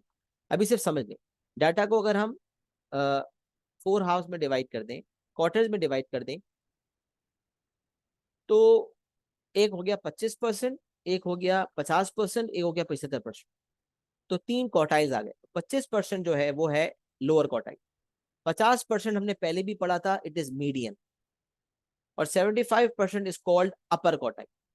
Lower quartile, median and upper quartile. अच्छा, लोअर क्वार्टाइल को क्वार्टाइल 1, मीडियन को क्वार्टाइल 2 एंड अपर क्वार्टाइल को क्वार्टाइल 3 भी कहा जाता है। क्वार्टाइल 1, क्वार्टाइल 2, क्वार्टाइल 3 फॉरन लिंक होना चाहिए, मैं लिखा हुआ भी। क्वार्टाइल 1 जो है that is the lower quartile, quartile 2 is the median and quartile 3 is the upper quartile. Lower quartile is 25th, 25% of total data. How to calculate, I'm going to explain inshallah. Median is the 50% of total data and upper quartile is the 75% of total data. तो जो percentage है उसको हम percentile कहते हैं, 25th percentile, 50th percentile and 75th percentile. And then for finding the range हम क्या formula करते थे, upper minus greatest minus least. Inter quartile range का formula upper quartile minus lower quartile, quartile 3 minus quartile 1। अच्छा, कुछ बच्चे समझते हैं कि ये मीडियन का आंसर और इंटर क्वार्टाइल रेंज का आंसर सेम है, वो सोचते हैं 75% माइनस 25% करेंगे तो 50% तो आएगा। नहीं भाई, या 50% निकालने के बाद रीडिंग करते हैं, यहाँ भी 75% निकालने के बाद ग्राफ से रीडिंग करते हैं, फिर जो वैल्यू आती है वो अपर क्वार्टाइल होती है। 25% ऑफ टोटल डाटा निकालने के बाद एक वैल्यू आती है, उसको रीड करते हैं तो फिर लोअर क्वार्टाइल आता है। इसी तरह मीडियन में 50% ऑफ टोटल डाटा निकालने के बाद जो वैल्यू आती है उसको रीड करते हैं तो मीडियन आता है। और जो हमने पहले भी एक्टिविटी की है कि भाई n+1/2 करने पे मीडियन नहीं आ जाता, बल्कि हमें फिर वो पर्टिकुलर ऑब्जर्वेशन जाके रीड करनी पड़ती है तो जाके मीडियन आता है। ये बात तो हमने पहले भी सीखी थी। तो याद रखें कि अपर quartile minus lower quartile direct percentages minus नहीं हो रही है, बल्कि हर 75% पे जो वैल्यू आ रही है वो अलग रीड हो रही है। 25th परसेंटाइल अलग रीड हो रहा है और फिर रीडिंग के बाद सब्ट्रैक्शन हो रही है, रीडिंग से पहले सब्ट्रैक्शन होती है तो फिर वो मैच कर जाते हैं, बट ऐसा नहीं। तो इनका आंसर मीडियन के बराबर हरगिज नहीं होता। अगर जहन में आ भी रहा हो किसी के तो वो ना आए, इसलिए मैंने पहले ही बता दिया। तो इंटरक्वार्टाइल रेंज का फॉर्मूला है upper quartile minus lower quartile. अच्छा, थोड़ी सी थ्योरी लिखी हुई है, quartiles tell us about the spread of the data set. Interquartile range का असल पर्पस है स्प्रेड ऑफ द डाटा निकालना। बहुत ज्यादा थ्योरेटिकल डिस्कशन हमारे ओ लेवल्स के सिलेबस पे नहीं है, बट इतनी डिस्कशन जरूर है ओ लेवल्स आईजीसीएसई के अंदर के इंटरक्वार्टाइल रेंज के जरिए हमें मेजर ऑफ स्प्रेड का पता चलना चाहिए कि भाई अगर इंटरक्वार्टाइल रेंज, जैसे रेंज ज्यादा होने पे हम कहते थे ना डाटा ज्यादा स्प्रेड आउट है, इनकंसिस्टेंट है, जितना ज्यादा स्प्रेड आउट है उतना इनकंसिस्टेंट है। तो आप समझ लें इसी तरह जितनी ज्यादा इंटरक्वार्टाइल रेंज होगी उतना डाटा स्प्रेड डाटा का ज्यादा है और वो इतना इनकंसिस्टेंट है। और इंटरक्वार्टाइल रेंज जितनी कम होगी उतना उसका स्प्रेड कम है और उतनी ही उसकी जो है वो कंसिस्टेंसी ज्यादा होगी। तो higher the interquartile range, lower the consist higher the interquartile range means higher the spread, higher the spread या higher the interquartile range, lower the consistency of the data, and lower the interquartile range, higher the consistency of the data. They are inversely proportional कि मैंने आपको range के लिए भी बताया था। तो quartiles tell us about the spread of the data set by breaking the data into quarters, just like the median breaks it into half. Median half में break करता है, quartiles quarter में break करते हैं। That's why we call quartiles, quartiles, core quarter से निकला है, right? तो quartiles, तो lower quartile, quartile 1, quartile 2, quartile 3, lower quartile, and quartile 2 is known as median, and the third one is the upper quartile. अच्छा, quartiles are a useful way of useful measure of spread because they are much less affected by outliers. अच्छा, range में हमने ये drawback देखा था कि highest value minus lowest value करते थे तो it was very sensitive to the present of outliers. अगर आउटलायर्स मौजूद हैं सवाल के अंदर तो फिर जैसे ही बहुत ज्यादा बड़ी वैल्यू या बड़ी छोटी, बहुत छोटी वैल्यू या बहुत बड़ी वैल्यू अगर आ जाएगी तो उनको माइनस करने पे हमारा स्प्रेड बहुत ज्यादा होगा, डाटा बहुत ज्यादा स्प्रेड आउट हो जाता है। और ये अगर बाकी सारी वैल्यूज छोटी हैं लेकिन अगर कोई एक वैल्यू भी बहुत बड़ी आ गई, मतलब कोई आउटलायर है या एक वैल्यू भी बहुत छोटी आ गई तो फिर रेंज अफेक्ट हो जाती है। ये मसला क्वार्टाइल्स में नहीं है क्योंकि आउटलायर्स डाटा अरेंज करने के बाद एंड में रह जाते हैं, शुरू में और एंड में रह जाते हैं। अच्छा, जैसे आपको मीडियन निकालने के लिए डाटा को अरेंज करना होता है वैसे ही लोअर क्वार्टाइल अपर क्वार्टाइल निकालने के लिए भी डाटा अरेंज्ड होना चाहिए। अब क्योंकि ये चीज क्यूमुलेटिव फ्रीक्वेंसी कर्व के साथ आती है तो उसमें डाटा ऑलरेडी अरेंज्ड होता है और कर्व जो है वो बनता ही जाहिर सी बात है उसी अरेंजमेंट को फॉलो करते हुए है, तो इसलिए यहाँ मसला इतना आता नहीं है। बट अगर कभी रॉ डाटा आ जाए ना, रॉ डाटा जैसे, हाँ रॉ डाटा टाइप 1 आ जाए, डाटा टाइप 1 के अंदर आपको कहा जाए कि आप मीडियन निकालो, तो आपको मीडियन निकालने के लिए बताया पहले अरेंज करते हैं ascending descending order and then we find. Similarly अगर यहाँ पर अगर आपको लोअर अपर मीडियन निकालना है तो फिर आपको डाटा का असेंडिंग ऑर्डर में अरेंज करना होगा। जो भी रॉ डाटा होगा उसको आप असेंडिंग ऑर्डर में अरेंज करेंगे और असेंडिंग ऑर्डर में अरेंज करने के बाद फिर आप 25%, 50% एंड 75% लगाएंगे। इसके फॉर्मूलाज में आगे आपको अभी डिफाइन करने वाला हूँ कि वो क्या फॉर्मूला होगा। सही है। तो इंटर क्वार्टाइल रेंज निकालने का फॉर्मूला होता है upper quartile minus lower quartile. कहाँ तक पढ़ रहे थे हम, वापस आते हैं। For this reason, quartiles are because they are much less affected by the outliers.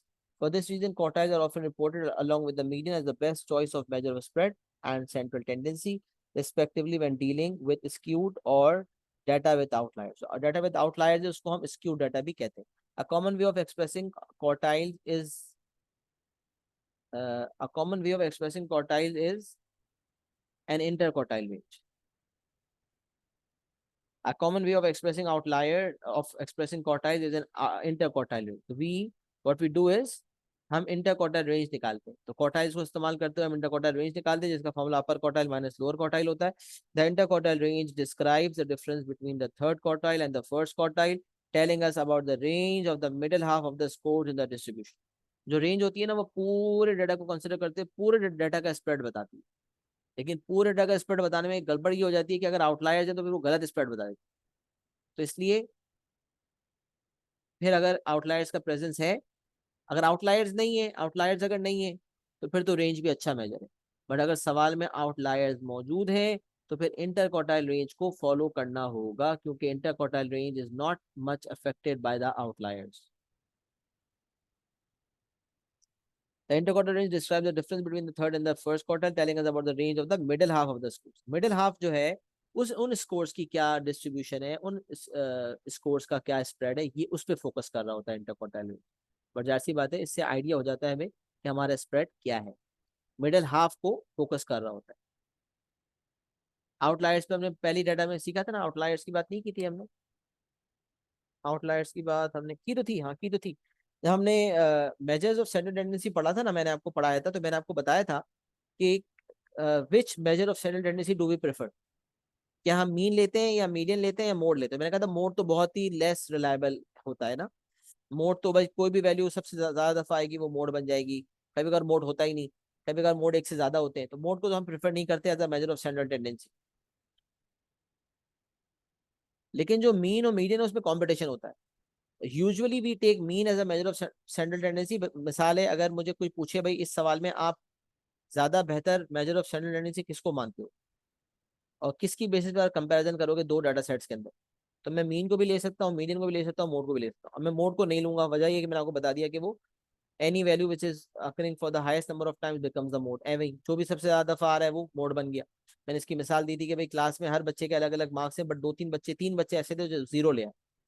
अब कोई ऐसा मार्क है ही नहीं जो तीन बच्चे लेकर आए, कोई ऐसे थे 25 मार्क्स अगर है तो वो कोई बच्चा नहीं है जो तीन बच्चे नहीं है जो 25 मार्क्स लेकर आए। मतलब एक मार्क एक से दो दफा है, लेकिन जीरो एक ऐसा मार्क है जो तीन दफा है, तो जीरो मोड बन गया।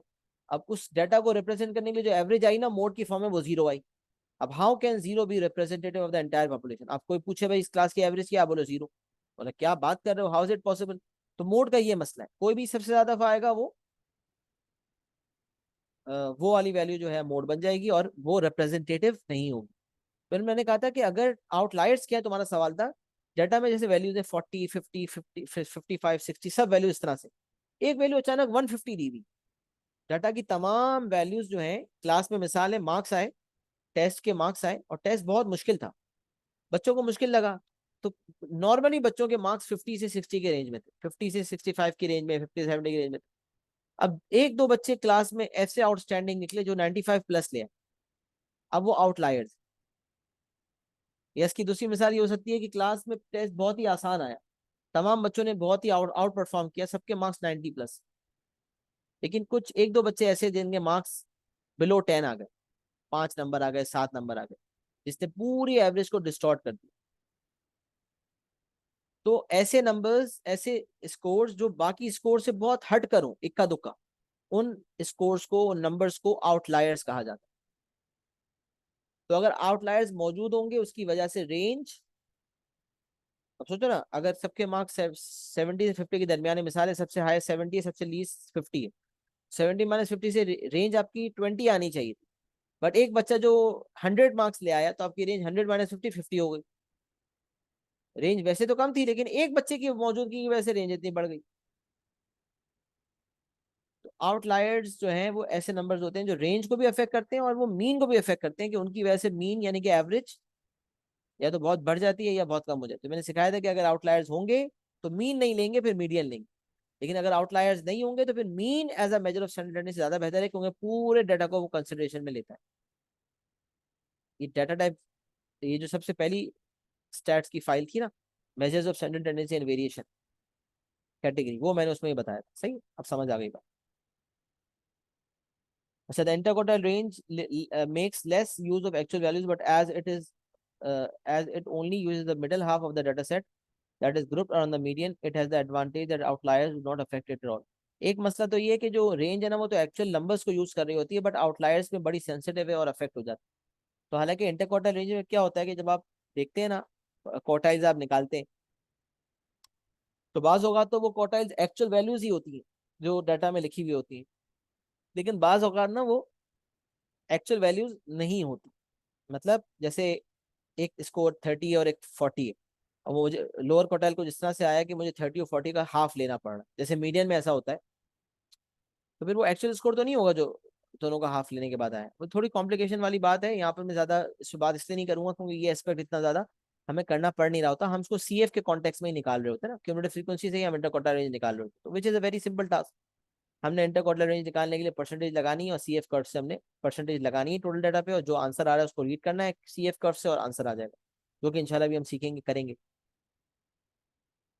लेकिन अब ये समझ लें कि interquartile range makes less use of the actual values, क्योंकि कभी कभार ऐसा होता है कि एक्चुअल वैल्यू इस्तेमाल नहीं होती और लोअर और अपर क्वार्टाइल आ जाती है।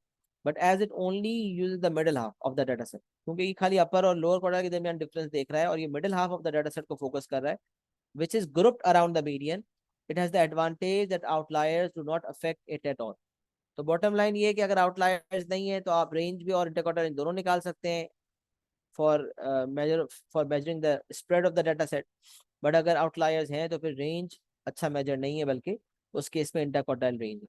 अच्छा, ये थोड़ी थ्योरेटिकल डिस्कशन इसलिए करता हूँ कि कभी 1 नंबर के लिए 2 नंबर के लिए कोई थ्योरेटिकल डिस्कशन आ जाए आपके पेपर में, तो at least you are in the position to respond, right. आप उस पोजिशन में होंगे कि आप रिस्पॉन्ड कर सकेंगे इंशाल्लाह, और आप जो है वो एग्जामिनर को बयान कर सकेंगे, क्योंकि classroom discussion is very very important.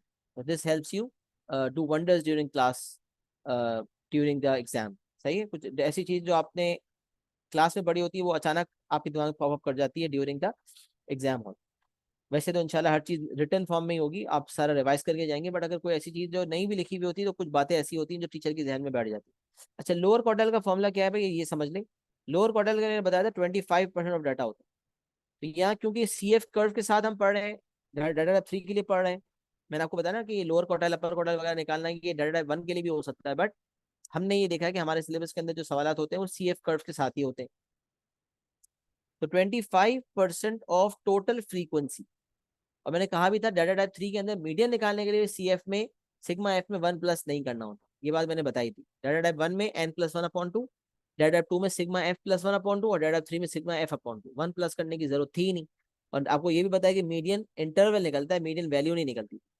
Median interval निकलता था, मीडियन वैल्यू नहीं निकलती थी, बट यहाँ पर मीडियन वैल्यू निकलेगी using cumulative frequency curve. Cumulative frequency curve हमारी ये मदद कर रहा है कि हम मिडिल वैल्यू निकाल सकें, मीडियन वैल्यू निकाल सकें, but that median value will not be an accurate value, that will be an estimate.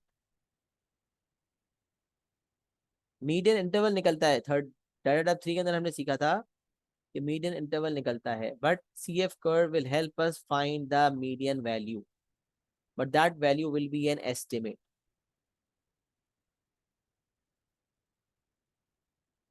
तो मीडियन निकालने के लिए 50% ऑफ टोटल फ्रीक्वेंसी और जो ऑब्जर्वेशन आएगी उसको रीड करेंगे, चाहे एन इवन हो या ऑड हो। सिमिलरली लोअर कोटा निकालने के लिए सिग्मा एफ का 25%, 25% means 25/100, which is simplified to 1/4. So 1/4 of total frequency, and then we are going to read it whether n is even or odd. And upper quartile is 75% of total frequency, which is 3/4. 3/4 of total frequency, whether n is even or odd. एक दफा आपका अपर और lower quartile निकल गया तो inter quartile range का formula होता है upper quartile minus lower quartile. अच्छा, अब आपको ये बात हमने पहले भी बताई थी कि डाटा सेट्स को कंपेयर करने के लिए हमें मेजर ऑफ सेंट्रल टेंडेंसी चाहिए होता है, मतलब मीन मीडियन या मोड में से कुछ चाहिए होता है, और सिमिलरली हमें मेजर ऑफ स्प्रेड भी चाहिए होता है, मतलब रेंज या इंटरक्वार्टाइल रेंज में से कुछ चाहिए होता है। तो डाटा सेट का कंपैरिजन करने के लिए we have to find the measure of central tendency as well as measure of spread. Central tendency average बता रही होती है, और इस जो मेजर ऑफ स्प्रेड है वो स्प्रेड बता रहा होता है डाटा सेट का, जिससे अल्टीमेटली कंसिस्टेंसी मेजर हो रही होती है डाटा की, डाटा कितना कंसिस्टेंट है। तो comparing whenever we have to compare two sets of data, और सी एफ कर्व हो, कभी कभार ऐसा होता है सी एफ कर्व बने हुए होते हैं दो, और कहता है दो डाटा को कंपेयर करो। तो दो डाटा को कंपेयर करने के लिए जो measure of central tendency C F curve के थ्रू जब कंपैरिजन करना हो, क्यूमुलेटिव फ्रीक्वेंसी कर्व के थ्रू जब कंपैरिजन करना हो, तो मेजर ऑफ सेंट्रल टेंडेंसी के लिए मीडियन का इस्तेमाल होता है, और मेजर ऑफ स्प्रेड के लिए इंटरक्वार्टाइल रेंज। ये बात दिमाग में बिठाना। जनरली जब सवाल आता है तो मीन मीडियन मोड में से हम मीन या मीडियन में कंपटीशन करते हैं, या तो मीन लेते हैं या मीडियन लेते हैं, डिपेंडिंग आउटलायर्स है या नहीं। लेकिन अगर क्यूमुलेटिव फ्रीक्वेंसी कर्व के साथ कभी आपको डाटा सेट्स कंपेयर करने हो, तो मेजर ऑफ सेंट्रल टेंडेंसी के लिए आप हमेशा मीडियन लेंगे, क्योंकि मीन आपके लिए निकालना बहुत टाइम कंज्यूमिंग मुश्किल हो जाता है। तो then in that case the easiest thing is median. we'll find the median for measure of central tendency, and for comparing the spread of the data sets, we are going to find the interquartile range. This is what is written: comparing two data sets. When two data sets are to be compared, the median will be used as a measure, it will be used as a measure of central tendency, and the interquartile range will be used as a measure of spread of both data sets must first be found. The median and the interquartile range must first be found. Then we need to make two comments. One comment will be based on the median and the other comment will be based on the interquartile range. अच्छा, ये similar A levels के अंदर भी इस तरह का A levels का जो कंपोनेंट S1 है उसमें क्यूमुलेटिव फ्रीक्वेंसी जो है, ये सेम फाइल मैंने ओ लेवल्स AS दोनों के लिए बनाई थी, तो S1 के अंदर भी एक यूज हो रहा होता है क्यूमुलेटिव फ्रीक्वेंसी ना, तो उसमें यूजुअली वो 2 कमेंट्स मांगता है। अब ओ लेवल्स IGCSE में क्या है कि कभी कभार 2 कमेंट भी मांग सकता है, लेकिन यूजुअली वो एक कमेंट मांग रहा होता है, कहता है कोई भी एक कमेंट कंपेयर करने के लिए आप एक कमेंट दो, लेकिन अगर एक कमेंट हो या 2 कमेंट हो, 2 कमेंट देने के लिए भी अब आपको एक ट्रैक मिल चुका है कि अगर आपको 2 कमेंट्स देने हैं तो एक कमेंट होगा मेजर ऑफ सेंट्रल टेंडेंसी यानी कि मीडियन की बेसिस पर, और एक कमेंट होगा मेजर ऑफ स्प्रेड यानी कि इंटरक्वार्टाइल रेंज की बेसिस पर। तो this is what is written, one comment is based will be based on the median and the other will be based on the interquartile range. अब इसकी एक मिसाल देखते हैं, और ये जो मिसाल ली है मैंने, ये ए लेवल्स के पेपर S1 जो है, ए लेवल्स का कंपोनेंट है S1 स्टैटिस्टिक्स 1, उसके एक पास अपने क्वेश्चन में से ये मैंने मिसाल ली। The weights in kilograms of 2 groups of 17-year-old males from country P and country Q were displayed using a stem and leaf diagram. stem and leaf diagram आपके सिलेबस में IGCSE में तो है, ओ लेवल्स में नहीं। तो जो IGCSE वाले लोग हैं वो स्टेम एंड लीफ डायग्राम को देखेंगे इंशाल्लाह। IGCSE के लिए ये स्टेम एंड लीफ डायग्राम का जो लेक्चर है इंशाल्लाह ये उनसे शेयर किया जाएगा, और वो देखकर नोट्स बना लेंगे इसके इंशाल्लाह। Box and whisker plot and stem and leaf diagram IGCSE में तो है बट ओ लेवल्स में नहीं है। तो भारत जिसकी सिलेबस में होगा वो पढ़ लेगा, जिसकी सिलेबस में नहीं है वो नहीं पढ़ेगा, लेकिन यहाँ पर सिर्फ समझ लें, एग्जाम्पल समझाने के लिए, इसका कोई काम नहीं है, मतलब नहीं भी लिखेंगे तो कोई फर्क नहीं पड़ता। तो 2 groups of 17 old main from country P and country were displayed using a stem and leaf diagram. उसको पढ़ना तो आना अभी रिक्वायरमेंट ही नहीं है कि वो पढ़ना आता हो आपको। तो ये तो सिर्फ मैंने बताया कि ओरिजिनली उस सवाल में स्टेम एंड लीफ डायग्राम बना हुआ था और उसकी बेसिस पर डाटा बताया हुआ। And then if we are to make 2 comments on the weights of the 2 groups, then we need to find the median and the interquartile range for both data sets. अब एक country P जिसके 17 साल मर्दों की बात हो रही थी, 17 साल लड़कों की, और एक कंट्री Q, कंट्री P का मीडियन है 94 kg और कंट्री Q का मीडियन है 78 kg। अब मीडियन है मेजर ऑफ, मीडियन है एवरेज, जो आपका एवरेज बता रही है कि किस कंट्री का एवरेज ज्यादा है। तो आप देख सकते हैं कि कंट्री P का मीडियन ज्यादा है, इसका मतलब कंट्री P के जो लोग हैं ना, लड़के, वो ज्यादा बल्की हैं, ज्यादा हैवी हैं, उनका वेट ज्यादा है। और कंट्री Q के जो 17 साल लड़के हैं ना, उनका वेट कम है। तो एक कमेंट इसकी बेसिस पर हो जाएगा। अगर आपने मीडियन निकाल लिया, how to find the median, formula बताया था 50% या half of sigma F, and then we have to read, how to read ये हम CF कर्व के थ्रू अभी देखेंगे।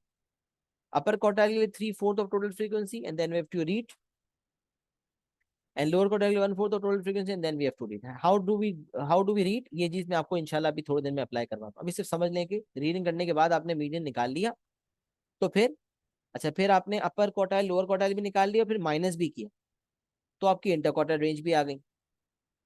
तो मीडियन जिसका ज्यादा होगा इसका मतलब उसके लड़के ज्यादा भारी हैं। तो देखें एक comment, people heavier in P than Q। अच्छा, सिर्फ ये लिखना कंपैरिजन में कि the median of country P is greater than median of country Q will award no marks, याद रख लीजिए बात। सिर्फ ये कहना कि इसका मीडियन इसके मीडियन से ज्यादा है, it makes no sense to the examiner. Examiner कहता है ये क्या बात हुई, ये तो मुझे भी नजर आ रहा है यार कि वैल्यू मीडियन की ज्यादा है।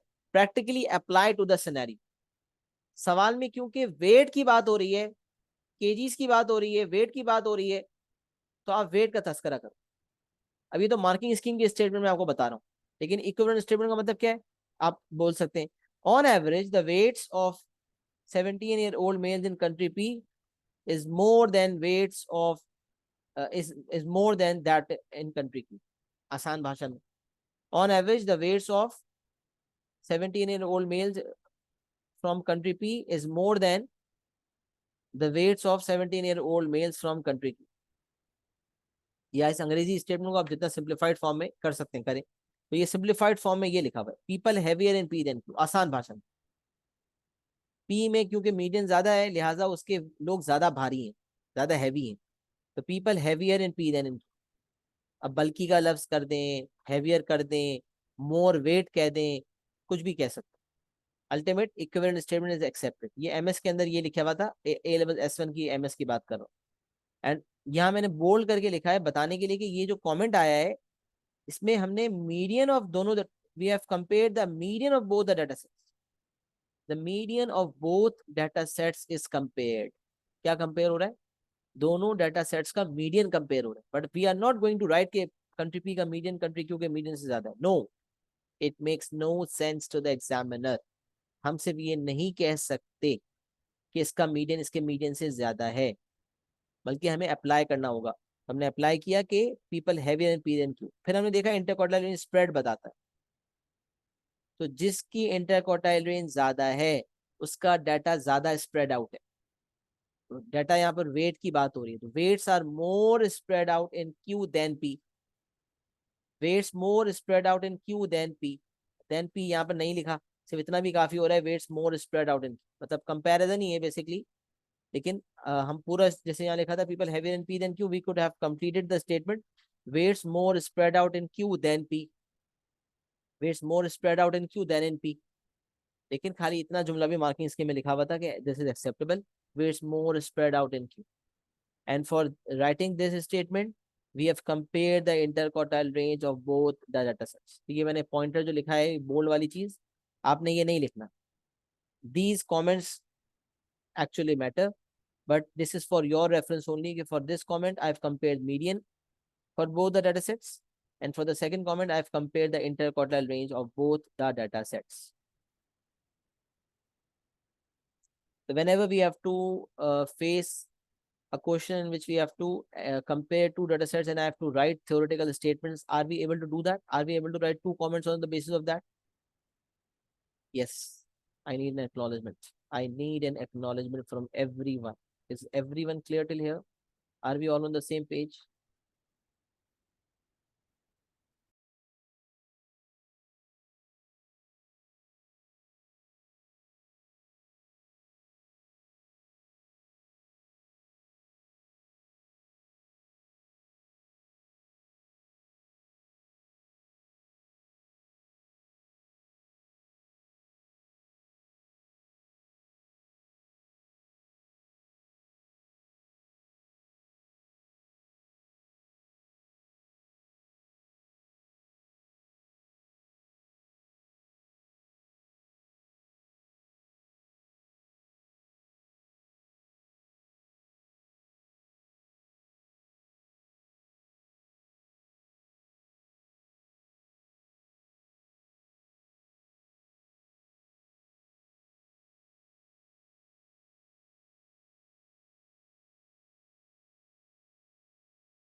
सही है, everyone has to acknowledge, acknowledge जरूर दिया करें। अच्छा, परसेंटाइल का कॉन्सेप्ट मैंने आपको पहले भी बताया था।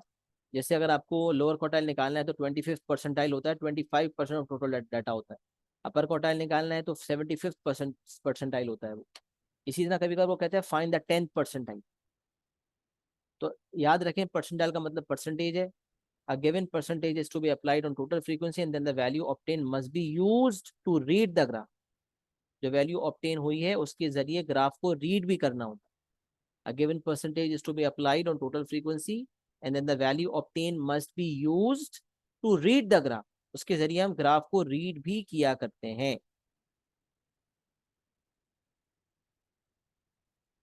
और उसके बाद जो आंसर आता है वो हमारी परसेंटाइल होती है। तो example 10th percentile means 10% of total frequency. हमने पहले 10% टोटल फ्रीक्वेंसी निकाला। 10th परसेंटाइल का मतलब होगा कि हमने टोटल फ्रीक्वेंसी का 10% निकाला, and then now we read the graph to find the 10th percentile.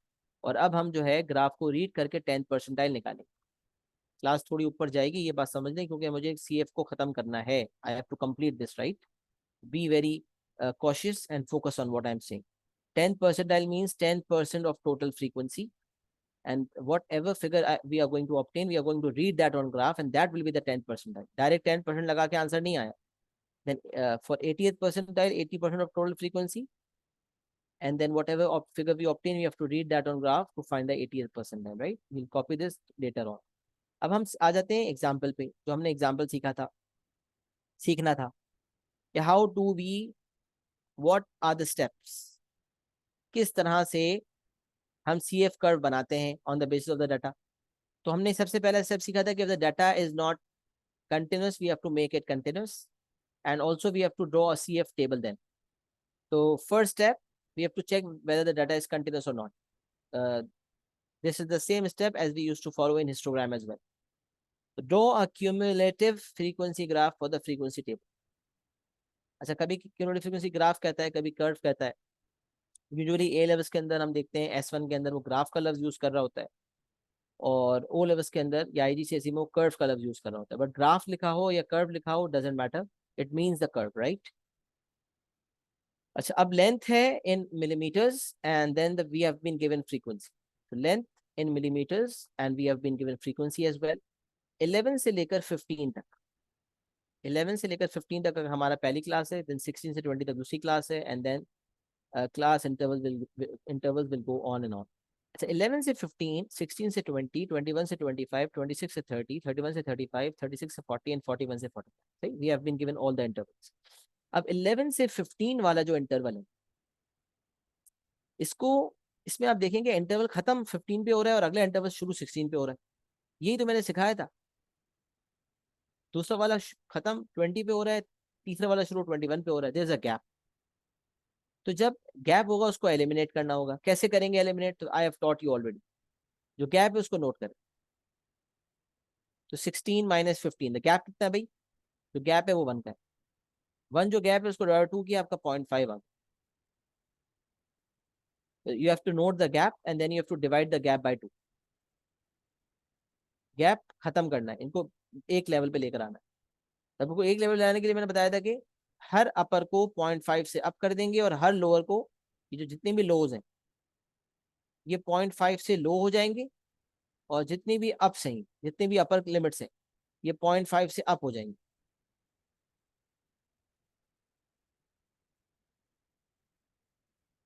तो इस चीज को मद्देनजर रखते हुए हमने कहा 10.5 टू 15.5 टू 15.5 से 20.5, 20.5 से 25.5. तो हमने क्लास बाउंड्रीज बना दी. अच्छा, क्लास बाउंड्रीज बनाने के बाद अगर मैं क्लास बाउंड्रीज बनाता हूँ, अभी अभी तो ये क्लास इंटरवल्स थे ना, तो अगर मैं क्लास बाउंड्रीज बनाने जाता हूँ तो क्या हो जाएगा भाई? 10.5 से 15.5, 15.5 से 20.5, और फिर मुझे शायद वो एक्स फॉर्म में भी लिखना पड़ेगा. तो ज़्यादा बेहतर होगा ये बताने के लिए कि 15.5 का इंक्लूड है का नहीं. खैर, इसको इतना लंबी करने का कोई फ़ायदा नहीं है. तो हम डाटा कंपाइल तो कर नहीं रहे, तो टेंशन नहीं है. तो 20.5 से लेकर 25.5 तक, फिर 25.5 से 30.5 तक, 30.5 से 35.5 तक,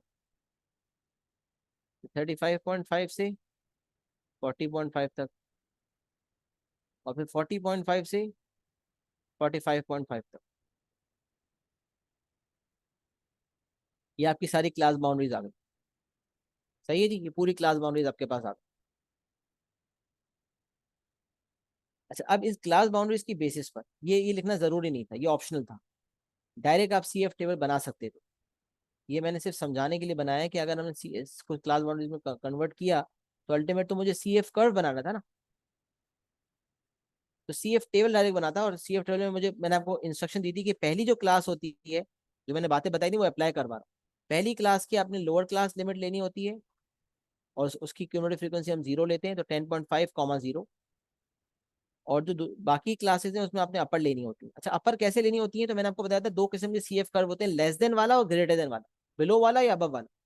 और आपके सिलेबस में बिलो वाला ही है, तो मैं यहाँ लेस देन वाला बनवाऊंगा. अब देखिए मैं क्या लिख रहा हूँ. First find the class boundaries and make the data continuous. This is the first thing. पहले इसको छोड़ दें, ऑप्शनल भी नहीं रखते, इसको कंपलसरी कर देते हैं. आपको क्लास बाउंड्रीज आप निकालें. वैसे तो इसके लिखने के मार्क्स नहीं होंगे, लेकिन मैं कंपलसरी इसलिए बना रहा हूँ ताकि आपके दिमाग में सारा प्रोसेस बिल्कुल क्लियर हो जाए. तो what we have done is, ये मैंने एक मार्जिन बना ली, ड्रॉ कर ली.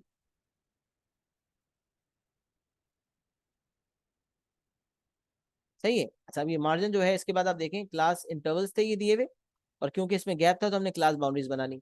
क्लास बाउंड्रीज बनाने के बाद अब आपको पता होना चाहिए कि हम सारी अपर क्लास बाउंड्रीज देखेंगे ये सारी, लेकिन जो पहली क्लास होगी उसकी लोअर भी देखेंगे. अच्छा, अब स्टार्टिंग करते हैं हमेशा लेस देन या लेस देन इक्वल टू से. कोई फर्क नहीं पड़ता, लेस देन हो या लेस देन इक्वल टू हो, पॉइंट्स की प्लॉटिंग वैसे ही होती है, कर वैसे ही बनता है, इससे कोई फर्क नहीं पड़ता। खैर हम यहाँ लेस देन इक्वल टू ले लेंगे। तो 10.5 में अगर हम करते हैं लेस देन इक्वल टू 10.5, अब आप सोचो जरा कितनी वैल्यूज ऐसी हैं जो 10.5 या उससे कम है? कोई भी नहीं। लोअर, जो पहला इंटरवल है उसकी जो लोअर लिमिट है, जिसको अब हमने 10.5 कर दिया क्लास बाउंड्रीज में कन्वर्ट करने के बाद, उससे नीचे क्या होगा? कोई एक भी नहीं होगा। तो इसीलिए तो मैंने कहा था कि ये पहली क्लास का लोअर लोअर क्लास लिमिट इसलिए लेते हैं, लोअर क्लास बाउंड्री इसलिए लेते हैं ताकि हॉरिजॉन्टल से कर्व ज्वाइन हो जाए। तो एक्स लेंथ, एक्स मतलब लेंथ, क्योंकि X is length is the X millimetre, it's written X less than equal to 10.5, how many? तो the cumulative frequency till this point is 0, 10.5 से नीचे कोई है ही नहीं। तो this is the first point and we are going to mark the coordinates. Coordinates मैंने लिखे? हाँ, लिखे नहीं है तो ये आप समझ नहीं, these are all the coordinates that you have to plot, 10.5, 0। ये हो गया पहला लोअर क्लास लिमिट, कॉमा 0। तो इसके बाद आपने सारी अपर क्लास लिमिट्स लेनी है। तो अपर क्लास लिमिट पहली वाली देखें, तो आप लिखेंगे लेस देन इक्वल टू 15.5। कितनी है भाई? 15.5 से कम कितनी है? दो ही होंगी, दर सी बात है। 15.5 से कम वही वाली होंगी जो 10.5 से 15.5 के दरमियान है, क्योंकि पहली क्लास पे खड़े हुए। तो 15.5 से लेस वाली होगी 2। तो less than equal to 15.5 is 2। ये अगला कोऑर्डिनेट हो गया 15.5, 2। कोऑर्डिनेट्स भी आपने डिफाइन करते रहे आप, मतलब कोऑर्डिनेट्स लिखना जरूरी नहीं है, अल्टीमेटली उसको प्लॉट करना जरूरी है। मैं सारे नहीं लिखूंगा, दूसरा लिख देता हूँ बस। कि अपर क्लास बाउंड्री 15.5 है, कॉमा 2, इसमें आप सारे पॉइंट्स लिख देंगे। अच्छा, फिर अब आ जाए पहली क्लास की लोअर क्लास लिमिट आपने ली, less than equal to that and the cumulative frequency is 0। Then here, अब सारी अपर्स लेनी है आप। सबसे पहले less than equal to 15.5, it will be 2। Less than equal to 20.5, how many? 20.5 या उससे कम कितनी होंगी? Less than equal to 20.5 will be how many? कितनी वैल्यूज ऐसी हैं जो 20.5 या उससे कम है? Not only 4 but these two as well. 20.5 या उससे कम में तो सारी आ गई ना, वो भी आ गई जो 20.5 और 15.5 के दरमियान है, और वो भी आ गई जो 15.5 से भी नीचे, सारी आ गई। तभी तो ऐड करने की जरूरत पड़ती है। अब ये सी एफ का टच आना शुरू हो गया, added frequency. We have to add all the frequencies up to that point. तो लेस देन इक्वल टू 20.5 में उस पॉइंट तक तमाम फ्रीक्वेंसीज को ऐड करेंगे, मतलब 2 + 4 विच इज 6। अच्छा, फिर जो 25.5 या उससे लेसर की बात कर रहे हैं, तो क्या होगा फिर बताएं? 25.5 या उससे कम वाली वो भी है जो 20.5 से 25.5 के दरमियान, वो भी है जो 20.5 से भी नीचे है बट 15.5 या उससे ऊपर है, और वो भी है जो 15.5 से कम है और 10.5 से बड़ी, मतलब सारी इस पॉइंट तक तमाम फ्रीक्वेंसीज को ऐड करना। तो इसके लिए हम तीनों को ऐड करेंगे।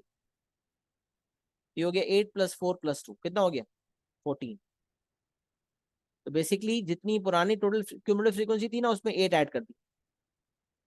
यहां तक हम खड़े थे तो क्यूमुलेटिव फ्रीक्वेंसी 6 थी, जब नीचे आए तो उसमें 8 का इजाफा हो गया तो हम 14 पे आ गए। अब देखें टेबल पूरा मैंने फिल किया हुआ है। यहाँ तक हम खड़े थे 2 पे खड़े थे, फिर हमने 4 का इजाफा किया 6 हो गया। यहाँ हमने देखा 6 + 8 14 पे खड़े हो गए। मजीद हम आएंगे 30.5 या उससे कम पे, तो 14 में 14 इजाफा हो जाएगा 28। यहाँ हम आएंगे तो 28 में मजीद 6 का इजाफा हो जाएगा तो 34। यहाँ हम आ जाएंगे इसमें 4 का मजीद इजाफा हो जाएगा तो 38। यहाँ हम आ जाएंगे तो मजीद इजाफा हो जाएगा तो 40।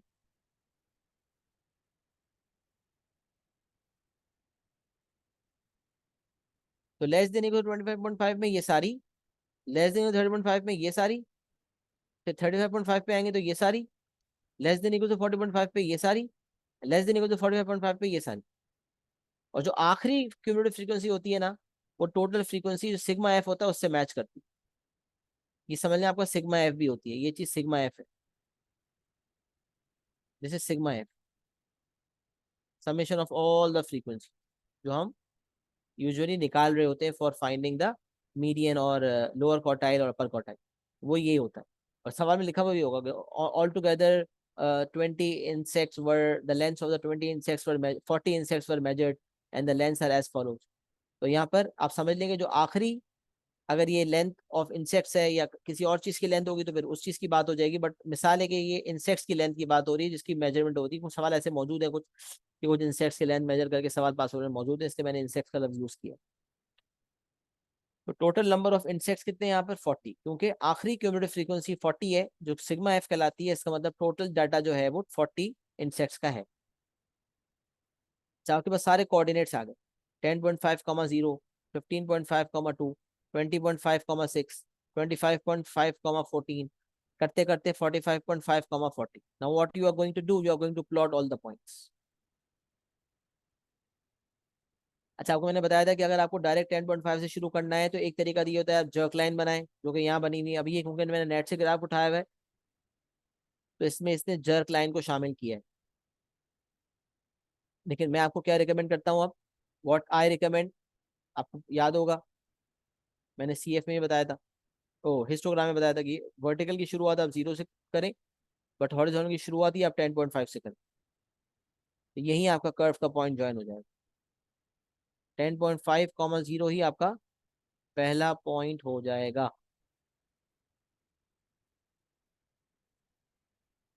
खैर यहाँ पर उसने चर्क लाइन बनाई है, बट हमारे पास जो वर्किंग स्पेस, जो ग्रिड पे स्पेस लिमिटेड होती है, तो हम इतनी भी जगह जाया नहीं करना चाहते, हम 10.5 से ही शुरू कर देते। अच्छा, प्लॉटिंग कैसे हो, 10.5, 0 नजर आ रहा है, 15.5, 3 भी नजर आ रहा है आपको, एक दो, बल्कि दो है, 15.5, 2, देन 20.5, 6 देखें, 20.5, 6, फिर 25.5, 14, फिर 30.5, 28।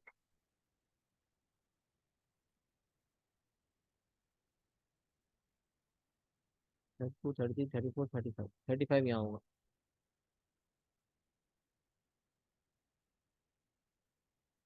सही है, ये बल्कि मैं थोड़ा सा पर्पल से ही डार्क कर देता हूँ, ये तो सही है, रेड भी हो गया तो सही है, कोई फर्क नहीं पड़ता। 35.5 पे अगर हम आ जाएं,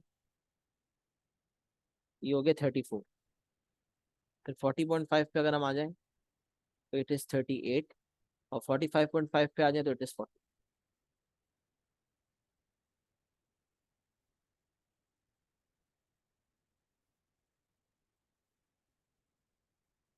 सही है, बेहतरीन हो गया, सही है। तमाम पॉइंट्स प्लॉट हो गए, ये पॉइंट, ये पॉइंट, ये पॉइंट। ऐसे पॉइंट्स को अक्सर सर्कल करने से फायदा ये होता है कि वो आपको ग्रिड पे मौजूद रहते हैं। वैसे तो ग्रिड इतनी डार्क भी नहीं होती कि आपको अपने पॉइंट्स नजर ना आए, लेकिन एक सजेशन होती है, जरूरी नहीं होता, सजेशन होती है कि पॉइंट्स मार्क करने के बाद आप उसको सर्कल कर दें ताकि वो पॉइंट आगे पीछे ना हो। एग्जामिनर को भी वाजे हो जाता है स्कैनिंग के दौरान कि अगर पॉइंट लाइट हो चुका है तो सर्कल करने की वजह से उसको पता होगा कि इस सर्कल के अंदर उसका एक पॉइंट मार्क है, तो इससे फायदा ही होता है, तो इसलिए सर्कल करना बेहतर होता है। तो आपने पॉइंट्स मार्क करके सारे सर्कल्स बना दिए पॉइंट्स के इर्द गिर्द। Now you have to draw a smooth curve. तो क्या होता है भाई, आप हॉरिजॉन्टल 10.5, 0 से शुरू करके आप ऊपर आए, लेकिन यूं आया, यूं आहिस्ते आहिस्ते ऊपर लेकर आए। इसकी ज़्यादा से ज़्यादा प्रैक्टिस करनी पड़ेगी कि आपका शेप इतना एक्यूरेट हो जितना कि यहाँ बना हो। थोड़ा सा अगर आगे पीछे हो भी किया तो थोड़ा बहुत सब चलेगा, लेकिन ऐसा ना हो कि बिल्कुल स्ट्रेट लाइन से ज्वाइनिंग हो, यूं यूं यूं यूं यूं यूं यूं, नहीं ऐसा नहीं हो सकता। अगर स्ट्रेट लाइंस बनती हुई नजर आएंगी तो एग्जामिनर आपके मार्क्स काट लेगा, तो ये चीज को याद रखें कि ऐसा नहीं हो सकता, ऐसा नहीं हो सकता। सही है साहब, की अभी तो चीजें हैं समझाने के लिए। मुझे बताएं, यहाँ तक बात क्लियर हो गई है आपको, कैसे मैंने अगर एक एग्जांपल मेरे पास आएगा और डाटा कंटिन्यूस नहीं है तो कैसे मैंने कंटिन्यूस बनाया, और कैसे कंटिन्यूस बनाने के बाद सी एफ टेबल को ड्रॉ किया, और कैसे सी एफ टेबल ड्रॉ होने के बाद आपके पास सी एफ कर्व बना लिया। मुझे बताएं, यहाँ तक सी एफ कर्व बनाने तक मामला क्लियर है। How to draw C F curve, please सब एक्नॉलेजमेंट दे दें यार, बगैर एक्नॉलेजमेंट में मैं कैसे मोटिवेटेड फील करूंगा। मैं भी तो कब से बोल रहा हूँ ना, मैं भी तो थक गया हूँ। But I have to continue and I have to complete this, क्योंकि we don't have that much time. I have to complete this C F, no matter what, I have to complete all the exams. थोड़ा सा time मुझे दें and I will wind it up इंशाल्लाह।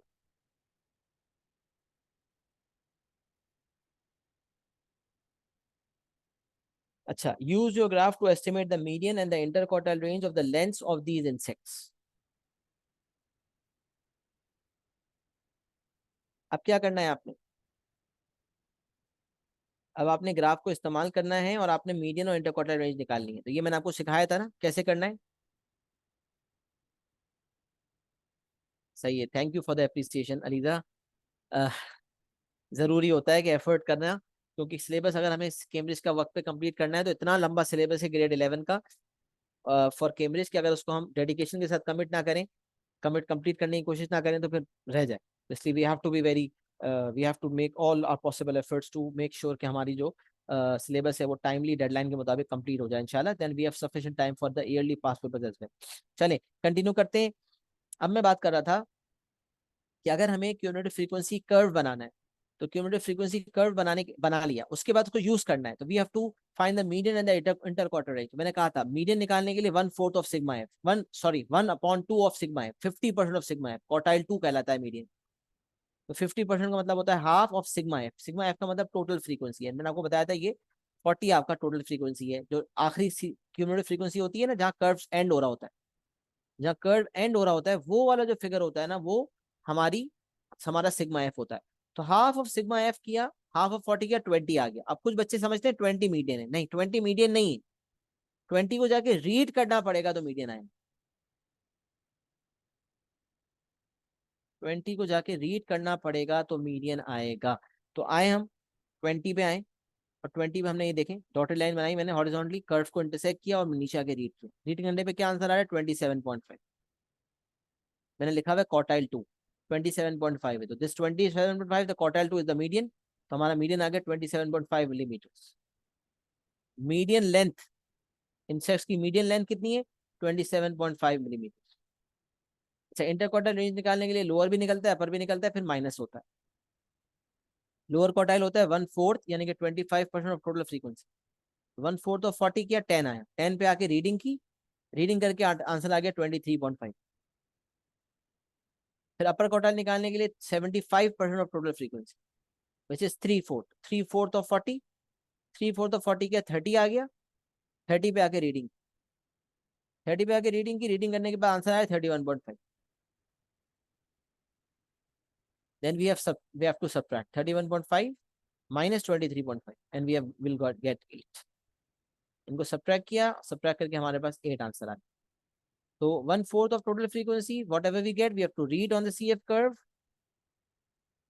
3/4 यानी कि 75% total frequency whatever we get we have to read and get the value of upper quartile.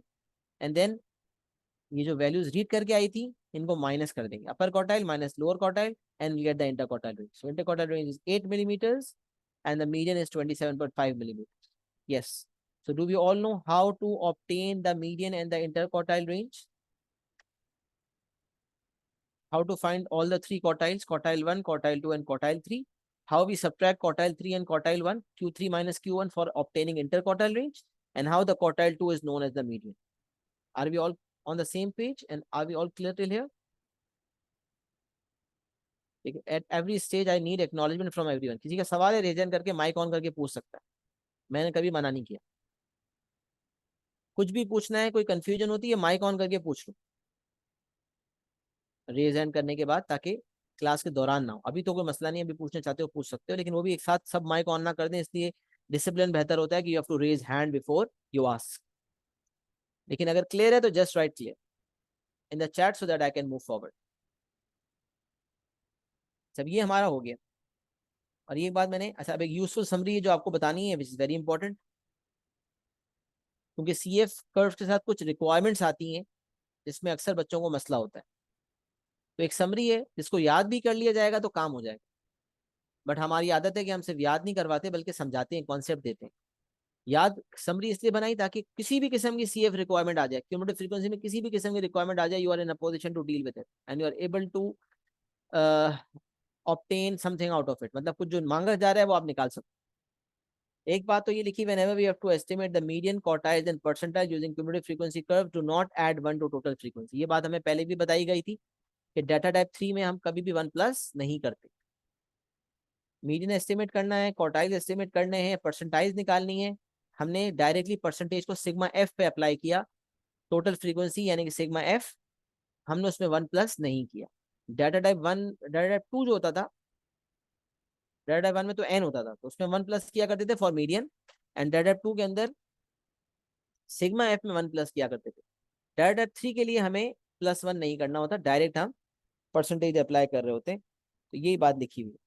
सब useful summary to deal with different types of requirements हैं, ये बड़ी important summary है, बड़े काम की समरी है, इसको देखें जरा, इंशाल्लाह इससे बहुत फायदा भी होगा, एंड देन उसको अप्लाई भी करेंगे। आगे कुछ रिक्वायरमेंट्स हैं जो इसी को डील कर रही हैं, और इसी क्यूमुलेटिव फ्रीक्वेंसी कर्व पे उसको अप्लाई करना होगा। अच्छा, दो किस्म की रिक्वायरमेंट्स आती हैं, लेस देन रिक्वायरमेंट और एटमोस्ट। मतलब लेस देन के अंदर एटमोस्ट कवर हो जाता है। जैसे आपसे कोई पूछे how many hours do you study at home, ये मैंने शायद प्रोबेबिलिटी में भी बताया था। तो एट मोस्ट का मतलब होता है ज्यादा से ज्यादा। मैं बहुत ज्यादा तीन मान लो तो 2 घंटे पढ़ता हूँ, तो I study at most 2 hours at home, at most. ठीक है, एक हो गई एट मोस्ट, ज्यादा से ज्यादा, और एक होता है एटलीस्ट, कम से कम। तो याद रखें, at most means less than equals to, and at least means greater than equals to. ये बात हमने पहले भी देखी होगी कि जो एटमोस्ट है उसका मतलब लेस देन इक्वल्स टू होता है, और जो एटलीस्ट है उसका मतलब ग्रेटर देन इक्वल्स टू होता है। सही है। तो less than at most means less than equals to, and at least means greater than equals to. तो एक लेस देन रिक्वायरमेंट होती है और एक मोर देन रिक्वायरमेंट होती है। लेस देन रिक्वायरमेंट में क्या होता है, अच्छा एक्स टू वाई रिक्वायरमेंट जो लिखना है ना, ये शॉर्टकट इस चीज का ये बताने के लिए कि कभी कभार आपको लेट सपोज लेंथ दी होगी और आपको सी एफ निकालनी होगी। तो लेंथ दी हुई है और सी एफ निकालनी है, तो ये एक्स टू वाई रिक्वायरमेंट इसको मैं कह रहा हूँ। और अगर आपको फ्रीक्वेंसी दी हुई है और आपको लेंथ निकालनी है, तो ये वाई टू एक्स रिक्वायरमेंट है। जैसे हमने लोअर क्वार्टाइल निकाला, this was Y to x requirement, क्योंकि आपको फ्रीक्वेंसी का टोटल 1/4 निकाल के 10 आया, 10 आपकी फ्रीक्वेंसी थी, और फिर आपने लेंथ निकाली है। तो all these were Y to X requirements. Y to X requirements मतलब आपको वर्टिकल एक्सिस वाली चीज फ्रीक्वेंसी पता थी, और हॉरिजॉन्टल वाली चीज लेंथ निकालनी थी। These are all Y to X requirements. Median निकालना, अपर क्वार्टाइल निकालना, लोअर क्वार्टाइल निकालना, यहाँ तक कि कोई भी परसेंटाइल निकालना, वो वाई टू एक्स रिक्वायरमेंट्स। तो यहाँ बताने का मकसद ये है कि अगर रिक्वायरमेंट लेस देन है, किस तरह की लेस देन रिक्वायरमेंट होती है अभी आपको पढ़वाऊंगा, अभी सिर्फ समरी को समझ रहे, मैं आपको बताता हूँ। अगर रिक्वायरमेंट लेस देन है जिसमें एटमोस्ट का लफ्ज भी शामिल हो गया, अगर एटमोस्ट अंग्रेजी में लिखा हुआ आ गया सवाल में, तो आप समझ जाएंगे ये भी लेस देन रिक्वायरमेंट। तो या वो एक्स टू वाई रिक्वायरमेंट है या वाई टू एक्स रिक्वायरमेंट है, what you have to do, अगर एक्स टू वाई रिक्वायरमेंट है तो आपने एक्स की वैल्यू को रीड करना है ग्राफ पे और आंसर ऑब्टेन कर लेना है। मिसाल है, एटमोस्ट के साथ उसने 20.5 लिखा हुआ है, आप जाएंगे और आप रीड कर लेंगे। और वाई टू एक्स रिक्वायरमेंट है, उसमें भी आप डायरेक्ट रीड कर लेंगे, कुछ सब्ट्रैक्शन वब्ट्रैक्शन का चक्कर नहीं है। वजह पता है क्या है, कि आपका जो सी आई के मुताबिक जो हम सी एफ कर्व बनाते हैं ना, उसमें हम हमेशा less than type C F curve बनाते हैं। As per C A I we have to deal with less than type cumulative frequency curves. हम less than type cumulative frequency curves बनाते हैं। मैंने कहा था ना, बिलो वाला अब वाला दोनों वाला बनता है, लेस देन वाला भी ग्रेटर देन वाला भी, बट हम लेस देन वाला फोकस करके बनाते हैं। लिहाजा जब C F curve less than वाला है और आपकी रिक्वायरमेंट भी लेस देन है, रिक्वायरमेंट भी लेस देन है, तो फिर कोई टेंशन नहीं, सी एफ कर्व भी लेस देन, रिक्वायरमेंट भी लेस देन, डायरेक्ट रीड कर लो बस। अगर एक्स टू वाई रिक्वायरमेंट है तो एक्स रीड करके वाई दे दो और आंसर दे दो, और वाई टू एक्स रिक्वायरमेंट है तो वाई रीड करो और जो आंसर आ रहा है डायरेक्ट दे दो, कोई सब्ट्रैक्शन नहीं।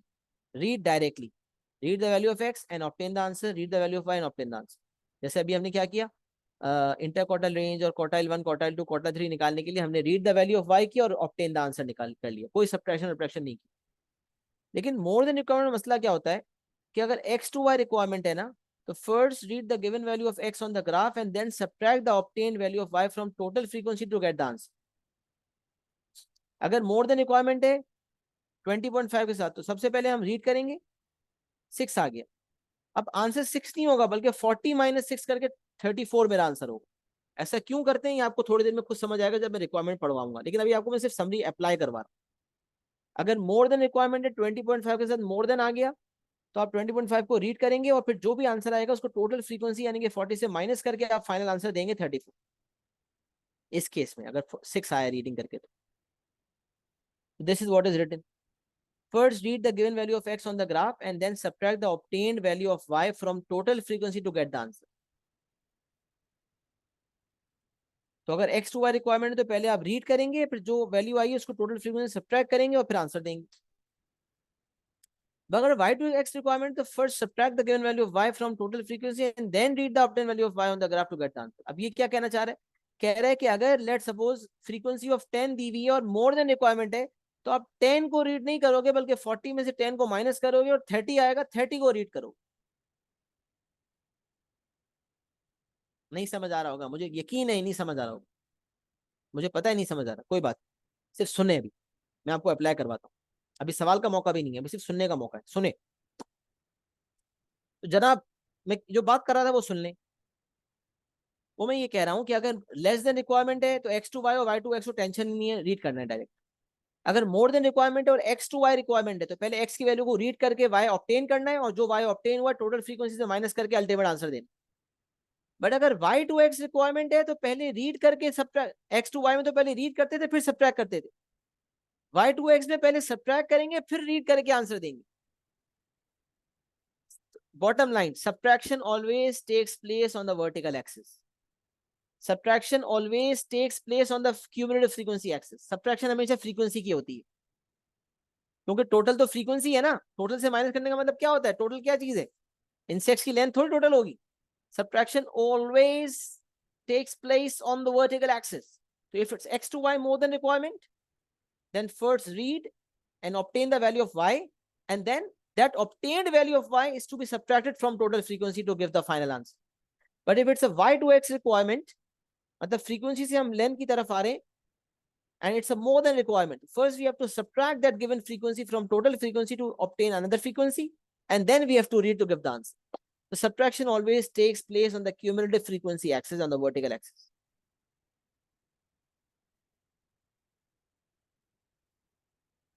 अब इसको अप्लाई करवाऊंगा तो ज्यादा समझ आएगा, बट अभी ये समझ लो। X to Y requirement is first read the given value of X on the graph and then subtract the obtained value of Y from total frequency to get the answer. First of Y to X requirement is to first subtract the given value of Y from total frequency and then read the obtained value of Y on the graph to get the answer. Note क्या है, subtraction always takes place on the vertical axis, मतलब always takes place on the cumulative frequency axis. And second point क्या है, when percentage is given it is applied on total frequency. मैंने आपको बताया percentile हो, inter quartile range हो, lower quartile हो, अपर quartile हो, क्वार्टाइल्स निकालनी हो, परसेंटाइज निकालनी हो, तो हमेशा वो हमेशा वाई टू एक्स रिक्वायरमेंट होती है। ये बात मैंने आपको बताई थी। When ever percentage is given, मतलब इसमें इसमें क्वार्टाइल भी शामिल हो गए, इसमें Q1 भी शामिल हो गया, इसमें Q2 भी शामिल हो गया, इसमें Q3 भी शामिल हो गया, इसमें सारे क्वार्टाइल भी शामिल हो गए, कि अगर क्वार्टाइल्स हैं तो भी यही बात अप्लाई होगी। सही है। So whenever percentage is given, it is applied on total frequency and it is always a y to x requirement. Quartile 1, quartile 2, quartile 3. Quartile 1, quartile 2, quartile 3, ये भी y to x रिक्वायरमेंट में आता है। तो जब भी परसेंटेज गिवन होगी, percentile मांगी जाएगी या क्वार्टाइल्स मांगे जाएंगे, तो आप समझ जाएंगे कि वो टोटल फ्रीक्वेंसी पे अप्लाई होगी और वो हमेशा y to x रिक्वायरमेंट मानी जाएगी। सही है। तो लेस देन रिक्वायरमेंट हो, X to Y Y to X direct read करना है, बट एक्स मोर देन में अगर एक्स टू वाई है तो पहले रीड करना है फिर सब्ट्रैक्ट करना है, और वाई टू एक्स तो पहले सब्ट्रैक्ट करना है फिर रीड करना है। अब ये बात तो समझ आ गई। अब इसको समझने के लिए जो है, हम ये एडिशनल रिक्वायरमेंट्स के तौर पे ऊपर वाले सी एफ ग्राफ में इसको अप्लाई करते हैं। तो part number A, estimate the number of insects with a length of at most 32.5 millimeters. Estimate the number of insects with a length of at most 32.5 millimeters.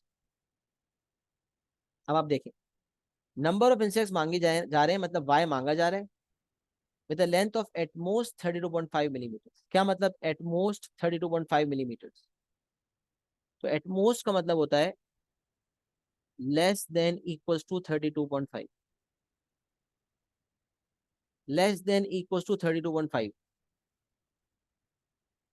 सही है, बल्कि लिखने की जरूरत नहीं है, आपको पता चल रहा है। एट मोस्ट 32.5 का मतलब है less than equals to 32.5। It is a less than requirement, right. जब लेस देन रिक्वायरमेंट है, अब now first tell me, is it x to Y requirement और वाई टू एक्स रिक्वायरमेंट?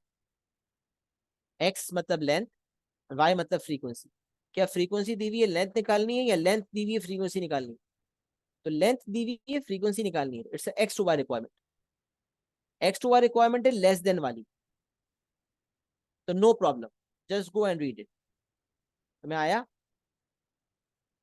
32.5 पे आया, 32.5 पे आके मैंने रीडिंग की, और रीडिंग करके मैंने आंसर दे दिया। और आंसर कितना आ रहा है? 31।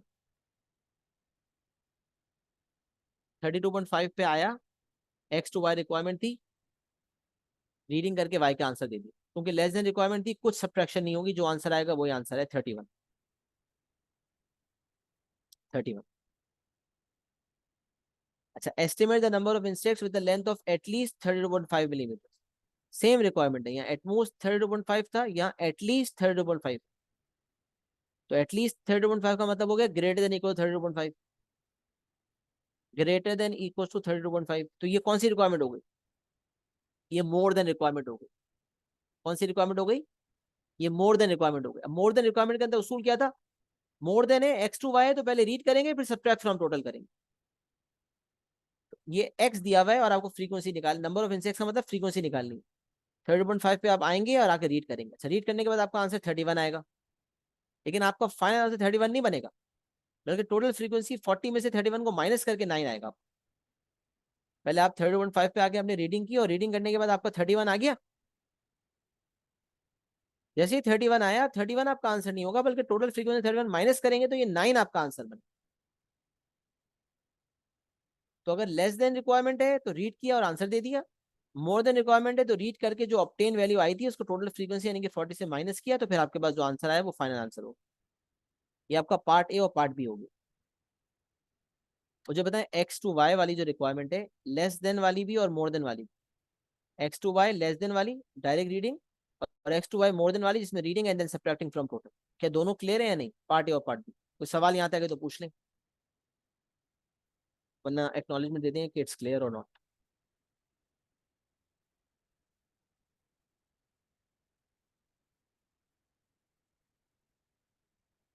ये शादी आपकी एक्नॉलेजमेंट नहीं आई काफी देर से, क्या सब सेट है? नहीं है? Is everything clear? साजिद आपने भी कोई एक्नॉलेजमेंट नहीं दी। साजिद इस्माइल, एक्नॉलेजमेंट दिया करो बेटा, क्लियर है या नहीं?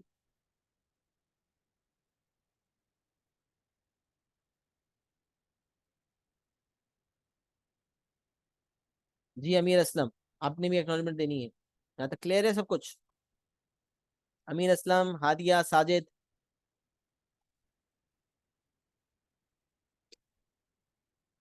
मैं अपने आप से बातें नहीं कर रहा हूँ, मैं आप लोगों को समझा रहा हूँ। तो you have to share the feedback, right? Class extend होने के बावजूद अगर आप लोग खामोशी से बैठे रहेंगे तो और बोरियत हो जाएगी, सही है? मुझे पता होना चाहिए। मतलब खामोश तो मैं बैठने दे रहा हूँ, लेकिन कम से कम टाइप तो करें, ताकि कोई टू वे कम्युनिकेशन तो हो। सही है, यहाँ तक क्लियर हो गया। अब देखें पार्ट सी और पार्ट डी में वाई टू एक्स रिक्वायरमेंट कैसे पता चला? क्योंकि परसेंटेजेस दी हुई। अब सोचे 30% of the insects have a length of at most x millimetre. मतलब 30% इंसेक्ट्स ऐसे हैं जिनकी लेंथ एटमोस्ट एक्स मिलीमीटर है, मतलब लेंथ लेंथ है less than equal to x millimetre. अब पहले तो ये जज करना जरूरी है ये लेस देन रिक्वायरमेंट है या मोर देन रिक्वायरमेंट। तो आप समझ गए ये लेस देन रिक्वायरमेंट है। फिर ये जज करने की जरूरत है क्या भाई वाई टू एक्स रिक्वायरमेंट है या एक्स टू वाई रिक्वायरमेंट है, क्योंकि परसेंटेज दी हुई है मतलब इंसेक्ट्स की तादाद पता चल जाएगी, और लेंथ निकालनी है मतलब एक्स निकालना है। तो ये y to x requirement, y to x requirement है लेस देन है तो मसला ही नहीं। एक्स टू वाई और वाई टू एक्स को डायरेक्ट रीड करते हैं। तो क्या करेंगे, 30th परसेंटाइल निकालनी। 30% ऑफ टोटल फ्रीक्वेंसी निकाले, 30% ऑफ टोटल फ्रीक्वेंसी निकाले, कितना हो जाएगा? 30% ऑफ 40, 30% ऑफ 40, 30% ऑफ 40 निकालने के बाद आप देखें आपका 12 आ जाएगा। अब क्योंकि ये वाई टू एक्स रिक्वायरमेंट है और लेस देन रिक्वायरमेंट है, लिहाजा 12 को डायरेक्ट रीड करना होगा। तो आप आएंगे और 12 को रीड कर लेंगे। ये 12 है, 12 को आपने रीड किया, और रीड करके आपने आंसर दे दिया। रीड करके आपका आंसर आ रहा है 24.5। क्या आंसर आ रहा है? 24.5। बस यही 24.5 आपका फाइनल आंसर बन जाएगा। 24.5 मिलीमीटर ही आपका फाइनल आंसर बन जाएगा। अच्छा, पार्ट डी में कह रहा है 20% of the insects have a length of at least x millimetre. तो आपने परसेंटेज देखी, आपने कहा वाई दिया हुआ है, आपने कहा लेंथ निकालनी है, आपने कहा y2x रिक्वायरमेंट। फिर आपने कहा एटलीस्ट का लफ्ज लिखा हुआ है, इसका मतलब ये ग्रेटर देन इक्वल टू की बात हो रही है, तो ये more than requirement. y2x requirement जब मोर देन हो तो पहले आपने सब्ट्रैक्ट, पहले आपने जो वैल्यू है वो निकालनी है, फिर उसको टोटल से सब्ट्रैक्ट करना है, फिर रीडिंग करनी है। तो एक तरीका तो ये है कि आप 20% निकालो, 20% ऑफ टोटल फ्रीक्वेंसी निकालो विच इज 40, विच इज 8 आ जाएगा। 8 आ गया। अब क्योंकि ये y2x रिक्वायरमेंट है और मोर देन है, तो आपने डायरेक्ट रीडिंग नहीं करनी, बल्कि पहले सब्ट्रैक्शन करनी है फिर रीडिंग करनी है। जो 20% लगाने के बाद जो आंसर आया है उसको आपने डायरेक्ट रीडिंग नहीं करनी, बस उसको टोटल से यानी कि 40 से माइनस करना है, फिर रीड करना है। तो 20% ऑफ 40 निकाला, 8 आया, 8 को टोटल फ्रीक्वेंसी 40 से माइनस किया, 32 आया, 32 को रीड करना है। तो आए देखें, 32 को रीड करेंगे और 32 को रीड करने के बाद आपका जो आंसर आएगा वो आ रहा है 32, 33.5, 33.5 आ रहा है। देखिए 33.5। तो 20% दी हुई है, परसेंटेज टोटल फ्रीक्वेंसी पे निकाल लगाई, आप समझ गए y2x रिक्वायरमेंट है। लेकिन जब आपने देखा एटलीस्ट, आपने कहा मोर देन है, या मोर देन लिखा हुआ हो या एटलीस्ट लिखा हुआ हो, ग्रेटर देन लिखा हो मोर देन लिखा हो, तो ये ग्रेटर देन रिक्वायरमेंट हो गई। और फिर आपने परसेंटेज निकालने के बाद जो 8 निकाला है उसको अपने टोटल से माइनस करना है, 32 आया, अब आपने रीड करना है। तो यहाँ मैंने ये स्टेटमेंट में लिखी है कि ऐसा क्यों कर रहे हैं हम, पहले सब्ट्रैक्ट कर रहे हैं फिर रीड कर रहे हैं, क्योंकि ये ऑब्वियस सी बात है कि 20% ऑफ इंसेक्ट्स, अगर 20% इंसेक्ट्स की लेंथ x मिलीमीटर या उससे कम है, तो 80% इंसेक्ट्स की length less than x millimetre होगी। अच्छा, इसमें मोर देन, लेस देन या लेस देन इक्वल टू में रीडिंग एक जैसी है। मतलब अगर मिसाल है एटलीस्ट x मिलीमीटर हो या मोर देन x मिलीमीटर हो, तो एटलीस्ट का मतलब ग्रेटर देन इक्वल टू होता है, मोर देन का मतलब ग्रेटर देन होता है, बट रीडिंग में कोई पर्पस, कोई चेंज नहीं, वो उसी तरह करेंगे। सिमिलरली अगर एट मोस्ट है या लेस देन है, रीडिंग में कोई फर्क नहीं है, लेस देन हो या लेस देन इक्वल टू हो सेम मामला है, ग्रेटर देन या ग्रेटर देन इक्वल टू हो तो सेम मामला है। सही है। तो लेस देन या लेस देन इक्वल टू हो या ग्रेटर देन या ग्रेटर देन इक्वल टू हो तो सेम मामला होता है। ये बात आप समझते हैं।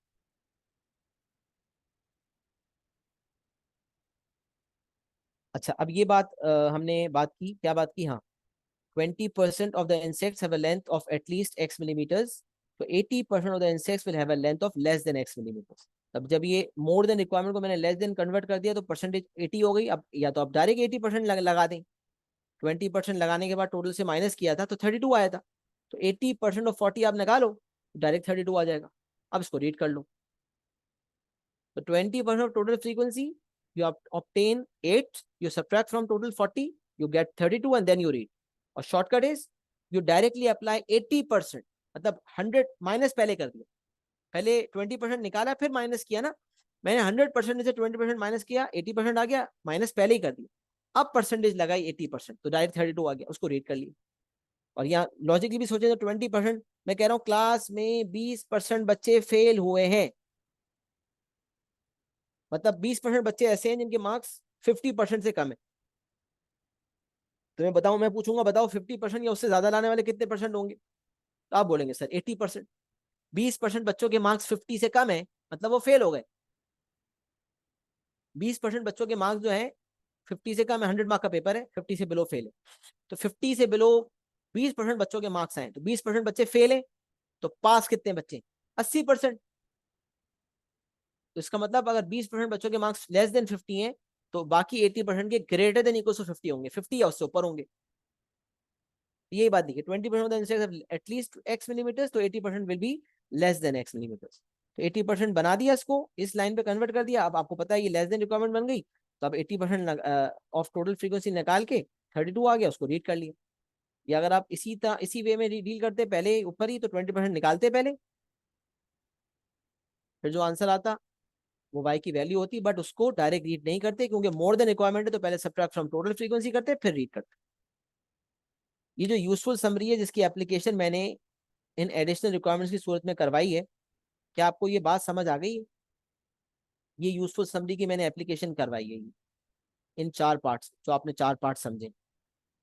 मुझे बताएं क्या ये 4 पार्ट्स आप लोगों को क्लियर हो गए? Part A, part B, part C, part D. क्योंकि इस तरह के पार्ट जब आपके सामने आएंगे ना, एट मोस्ट होगा या लेस देन होगा, एटलीस्ट होगा या ग्रेटर देन होगा या मोर देन होगा, तो आपको इस तरह से आंसर्स निकालने। ये हर अगले सवाल में आपको समझाने नहीं बैठूंगा मैं, ये मैंने जनरली एक समरी के तौर पे आपको बता दिया। तो यहाँ तक एक्नॉलेजमेंट दे दें, फिर एक छोटा सा एग्जांपल और है, फिर एक्सप्लेनेशन खत्म। क्लास काफी एक्सटेंड हो गई, I can totally understand, but CF जो है, मैं खुद भी एफर्ट डाल रहा हूँ, आपने भी एफर्ट डालनी है, क्योंकि मैं आपके लिए पढ़ा रहा हूँ, अपने लिए नहीं पढ़ा रहा। लेकिन इंपॉर्टेंट ये है कि कॉन्सेप्ट का सही तरह पहुंचना, क्योंकि I always deliver to the best of my ability. कोशिश भी होती है कि अच्छे से अच्छा पढ़ाया जाए, ताकि आपको पहली दफा में अच्छा समझ आ जाए, ताकि आपको सवाल पूछने की जरूरत ना पड़े। तभी क्लास में सवाल कम आते हैं कि मैं एक्सप्लेनेशन इतनी डिटेल देता हूँ कि जो आप पूछना चाह भी रहे हो उसका जवाब मैं पहले से दे देता हूँ। तो जब कोश इस फिर इसमें टाइम लगता है, क्वालिटी भी देनी है, क्वांटिटी भी देनी है, पढ़ाना भी सब है, और फिर क्वालिटी भी वीआईपी देनी, तो टाइम तो लगेगा ना, एफर्ट तो लगेगी। उसको अगर हम छोड़ देते तो टेम्पो हमारा ब्रेक हो जाता है। I didn't want to do that, that is why मैंने इसको मुकम्मल कर लिया। सही है जनाब, यहाँ तक क्लियर हो गया? चलो अलहमदुलिल्लाह, एक्नॉलेजमेंट आ गई आप लोगों की। जब छोटा सा एग्जाम्पल है, डिफरेंट किस्म का एग्जाम्पल है, सवाल पास में मौजूद है, इसीलिए उसको मद्देनजर रखते हुए ये एग्जाम्पल बनाया है। ये पास पेपर का सवाल है, ये पुराने सवालों में भी है, 2000 के अंदर भी कोई सवाल इस तरह का आया है, बल्कि आपके टॉपिकल पास पेपर जो आप स्टैट्स के देखेंगे ना, टॉपिकल फाइल, उसमें शुरू में ही आपको नजर आएगा एग्जैक्टली ये सवाल। और ये रिसेंट ईयर्स के अंदर भी ये सवाल आ रहा है। अब ये सवाल बाकी सीएफ के सवाल से मुख्तलिफ, क्यूमुलेटिव फ्रीक्वेंसी के जब सवाल नॉर्मली आते हैं तो टेबल फॉर्म में आते हैं, ये सवाल थोड़ा हटके है। हटो बच्चों, राइट, कहते हैं ना हटो बच्चों, बंदा ये डिफरेंट है थोड़ा सा, तो ये सवाल भी हटो बच्चों है। अच्छा भाई, तो डिफरेंट हटकर सवाल है, तो देखते हैं। 160 candidates took an examination. The mark distribution produced the following information. अब यहां पर आपको median, interquartile range, lower quartile, highest mark, lowest mark दिया हुआ है। यूजुअली ये सब तो हम निकालते हैं, यूजुअली तो ये सब हम निकालते हैं। थोड़ी देर के लिए अगर मैं इसको क्लियर करूं,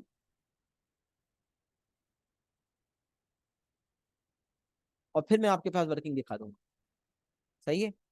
हाँ, अब यूजुअली तो क्या होता है कि इसको हम निकालते हैं ना, मीडियन निकालते हैं, इंटरक्वार्टाइल रेंज निकालते हैं, लोअर क्वार्टाइल निकालना पड़ता है, हाईएस्ट मार्क, लोएस्ट मार्क निकालने पड़ते हैं, यहाँ दिए हुए। अब इसकी बेसिस पर आप कैसे निकालोगे, कैसे बनाओगे सीएफ ग्राफ? अब देखें क्या मैं क्या समझाता हूँ। मीडियन 39, अब याद रखें, जब एग्जाम में मैथ्स का उसूल है, जब कोई चीज निकालनी हो या दी हुई हो, दोनों केसेस में हम निकालते हैं, तो हम सोचते जरूर हैं। मीडियन मार्क अगर 39 है, तो मीडियन मार्क अगर आप निकालते तो कैसे निकालते? आप सोचें कैसे निकालते? आप कहते हैं कि सर मैं 50% ऑफ टोटल फ्रीक्वेंसी लगाऊंगा, यानी कि 160, मेरे पास 80 आ जाएगा, और मैं 80 पे रीडिंग करूंगा ना, तो मेरे पास 39 आ जाएगा। ऐसा ही है, यही प्रोसेस करते। अगर मैं कहता मीडियन निकालो, क्या करते? टोटल फ्रीक्वेंसी का 50% करते या हाफ करते? जो आपके वैल्यू आती है उसको आप रीड कर लेते, और आपके पास आंसर आ जाता। ऐसा ही है। तो इसका मतलब 80 को रीड करने पर 39 आया है, तो इसका मतलब एक पॉइंट बन गया 39,80। यहाँ से एक पॉइंट मिल गया आपको 39,80। 80 को रीड करने पे 39 आया है, तो 39 एक्स वाली चीज है, 80 वाई वाली चीज है, तो एक्स कॉमा वाई होता है कोऑर्डिनेट 39,80। यहाँ से एक पॉइंट मिल गया आपको 39,80। अच्छा, इंटर क्वार्टर रेंज की बेसिस पे कोई पॉइंट नहीं मिलता, लोअर क्वार्टर की बेसिस पर, अपर क्वार्टर की बेसिस पे पॉइंट मिलता है। तो ये इंटर क्वार्टर रेंज पता है क्यों दी हुई है? ताकि आप अपर क्वार्टाइल निकालें। तो आप सोचो, inter quartile range is equal to upper quartile minus lower quartile. Lower quartile is given as 27, upper quartile is not known, and interquartile range is 23. तो 27 को यहाँ ऐड करेंगे, अपर quartile you'll get 23 plus 27 which is 50. Upper quartile is 50. अच्छा, lower quartile आता कैसे है? 25% of total frequency करते हैं, 40 आता है, उसको रीड करते हैं तो 27 आएगा। तो यहाँ से एक और कोऑर्डिनेट पता चल गया, 27,40 एक्स कॉमा वाई होता है। अच्छा, अपर क्वार्टाइल के लिए 75% ऑफ टोटल फ्रीक्वेंसी, 75% 160 इज 120। तो 120 को रीड किया तो आपके अपर क्वार्टाइल आया 50, तो कोऑर्डिनेट हो गया 50,120। 27,40, 50,120। ये वर्किंग जो मैंने अब तक की वो आ गई। 27,40, क्योंकि लोअर क्वार्टाइल अगर 27 है ना, इसका मतलब 27 या उससे कम कितने लोग, कितने मार्क्स होंगे? लोअर क्वार्टाइल अगर 27 है तो 27 या उससे कम कितने मार्क्स होंगे? 40। तो मैंने ये टेबल बना दिया, मार्क्स अगर लेस देन इक्वल टू 27 है तो 40 होंगे, 25% ऑफ 160। अच्छा, मीडियन में मैंने आपको बताया था कि 39 आया था आपका, और 80, 80,39, 39,80। तो 50% ऑफ 160 इज 80, 39,80 अगला पॉइंट होगा। अपर क्वार्टाइल के लिए मैंने आपको बताया था कि अपर क्वार्टाइल बस 50, यहाँ से निकाला हुआ कैलकुलेशन की है। Lower quartile is 1/4, upper quartile is 3/4, 120। तो लेस देन इक्वल टू 50 जो है वो 120 होगा। तो 120, 50,120 आपका ये पॉइंट आ गया। अच्छा, अब इंफॉर्मेशन बची ये दो। तो lowest mark was 6, lowest mark लाने वाले 6 बच्चे, least mark was 6, lowest mark was 6, कम से कम मार्क्स कितने थे? 6, 6। इसका मतलब 6 या 6 से कम लाने वाले तो कोई भी नहीं होंगे। अच्छा, यहाँ कंफ्यूजन होती है सर, हर जगह आपने लेस देन इक्वल टू लिया, यहाँ आपने लेस देन इक्वल टू क्यों नहीं लिया? देखिए, लेस देन इक्वल टू में ये कंफ्यूजन होती है कि यार लोएस्ट मार्क अगर 6 है, इसका मतलब कोई ना कोई तो 6 लाया होगा ना। तो फिर लेस देन इक्वल टू 6 के अंदर क्यूमुलेटिव फ्रीक्वेंसी 1 क्यों नहीं है? कुछ तो होनी चाहिए, 1 है या 2, हो सकता है लीस्ट मार्क्स लाने वाले 2-4 बच्चे हो, ये तो हमें पता ही नहीं है।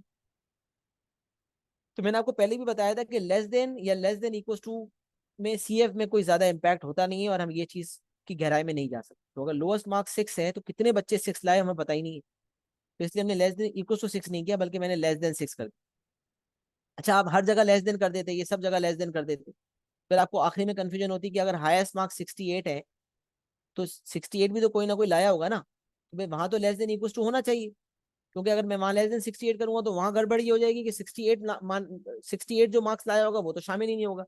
लेकिन अल्टीमेटली कोई इसको लेस देन भी बना के करता ना, तो सीएफ कर्व बनाने में कोई चेंजिंग नहीं आती, बस बताना ही है। यहाँ ये चीज मैटर नहीं करती। कॉन्सेप्चुअली तो ये बहुत इंपॉर्टेंट बात है, लेकिन यहाँ मैटर नहीं करती ये चीज। तो जहाँ मैटर नहीं करती वहां हम तफ्तीश में नहीं पड़े तो बेहतर है। इसीलिए मैंने हर जगह लेस देन इक्वल टू लिया, खाली शुरू में लेस देन ले लिया। लेस देन इक्वल टू भी ले लेता तो कौन सा तीर मारना था, आंसर तो वही होना था, कर्व तो वैसे ही बनना था, पॉइंट तो 6,0 ही होना था। अब वो लेस देन इक्वल टू पे 6 है या लेस देन वाला 6 से क्या फर्क पड़ता है? 6,0 है। वो कह रहे लोएस्ट मार्क वो 6, तो 6 से कम कोई नहीं लाया, तो 6 से कम लाने वाले 0 लोग होंगे। हाईएस्ट मार्क 68 है, इसका मतलब 68 या उससे कम लाने वाले तमाम स्टूडेंट्स होंगे। अगर हाईएस्ट मार्क 68 आए हैं, तो इसका मतलब 68 मार्क्स या उससे कम लाने वाले कितने स्टूडेंट्स होंगे? पूरी क्लास होगी भाई, जो 160 बच्चों की है। तो हाईएस्ट से आया 68,160, लोएस्ट से आया 6,0, लोअर क्वार्टाइल से 27,40 आया, मीडियम से 39,80 आया, अपर क्वार्टाइल से 50,120 आया। ये 5 पॉइंट्स आ गए, 1 2 3 4 5। ये 5 पॉइंट्स को मैंने प्लॉट किया, ग्रिड बनाई। हॉरिजॉन्टल पे मैंने लिखा मार्क्स, वर्टिकल में मैंने लिखा क्यूमुलेटिव फ्रीक्वेंसी। फिर मैंने आपके सामने ग्रिड पे पॉइंट्स मार्क किए। ये प्रॉपर ग्रिड है, जो कि इस वक्त ऐसा लग रहा है गायब हो गई है, लेकिन ये प्रॉपर ग्राफ पेपर पे ग्रिड पे बना हुआ है, जो कि समहाउ बार बार गायब हो रही है। तो आपको ग्रिड बनी होगी, लेकिन सही ग्रिड आ गई आपके पास। सही है। तो ये आपका जो है एग्जाम्पल नंबर 2 कवर हो गया प्रॉपर डिटेल में। मुझे बताएं, एग्जाम्पल नंबर 2 समझ आ गया? सारे पॉइंट्स प्लॉट करना तो आसान है ना, 6,0, 27,40, 39,80, 50,120 एंड 68,160, सारे पॉइंट्स प्लॉट किए और स्मूथ कर्व से इसको ज्वाइन कर लिया तो कर्व बन गया। अब उसके आगे आपको बस ये कर्व इस तरह का होता है कि इस तरह का डाटा दिया हुआ और आपको आपको कर्व बनाना, तो ये एक डिफरेंट किस्म का डाटा सेट होता है, जो कि जब सवाल आएगा तो आप कर सकेंगे। मेरी कोशिश होती है कि एक्सप्लेनेशन ऐसी हो कि पास करके आप तमाम सवाल करने की पोजीशन में हो। इसके बाद एक छोटा सा मेरे पास लेक्चर ऑलरेडी मौजूद है पाई चार्ट और पिक्टोग्राम के हवाले से, जब वो दूंगा तो इसके पास में आप तमाम करने की पोजीशन में होंगे। स्कैटर डायग्राम फिर अलग से ऐड हुआ था सिलेबस में बाद में, तो उसके पास बस की एक उसकी फाइल एक अलग कंपाइल है, तो वो भी मैं आपको शेयर करके उसकी भी अलग फाइल शेयर करूंगा, ताकि आप स्टैटिस्टिक्स के मजीद काम मुकम्मल कर सकें। मुझे बताएं, सीएफ कर्व एक इंपॉर्टेंट एरिया था, मैंने कवर कर लिया। Is it clear to everyone? बाकी चीजें आसान है, स्कैटर डायग्राम भी बहुत हल्का है, बहुत ही हलवा है, उसमें भी कुछ नहीं है दादा। लाइन ऑफ बेस्ट बनानी होती है, और पाई चार्ट और पिक्टोग्राम भी बेसिक छोटी छोटी क्लासेस में आप करके आए हुए होते हैं, तो वो भी नॉट अ बिग डील है, बहुत आसानी से कवर हो जाएगा इंशाल्लाह। लेक्चर से ही आप इसको कवर कर लेंगे ताकि हमारा टाइम सेव हो जाए। पास ओवर करने की पोजीशन में होंगे, ताकि अगले हफ्ते तक पास ओवर करके लाके फिर मुझसे प्रॉब्लम रिजॉल्व करवाएं। मुझे बताएं, यहाँ तक इज एवरीथिंग क्लियर? चले अल्हम्दुलिल्लाह, सबको क्लियर हो गया, सबका कॉन्सेप्ट क्लियर हो गया। CF कर्व की एक्सप्लेनेशन मुकम्मल हो गई। नोट्स की फाइल इंशाल्लाह मैं आप लोगों से शेयर करूंगा। अपना बहुत सारा ख्याल रखिएगा। अस्सलाम वालेकुम व रहमतुल्लाहि व बरकातुहू।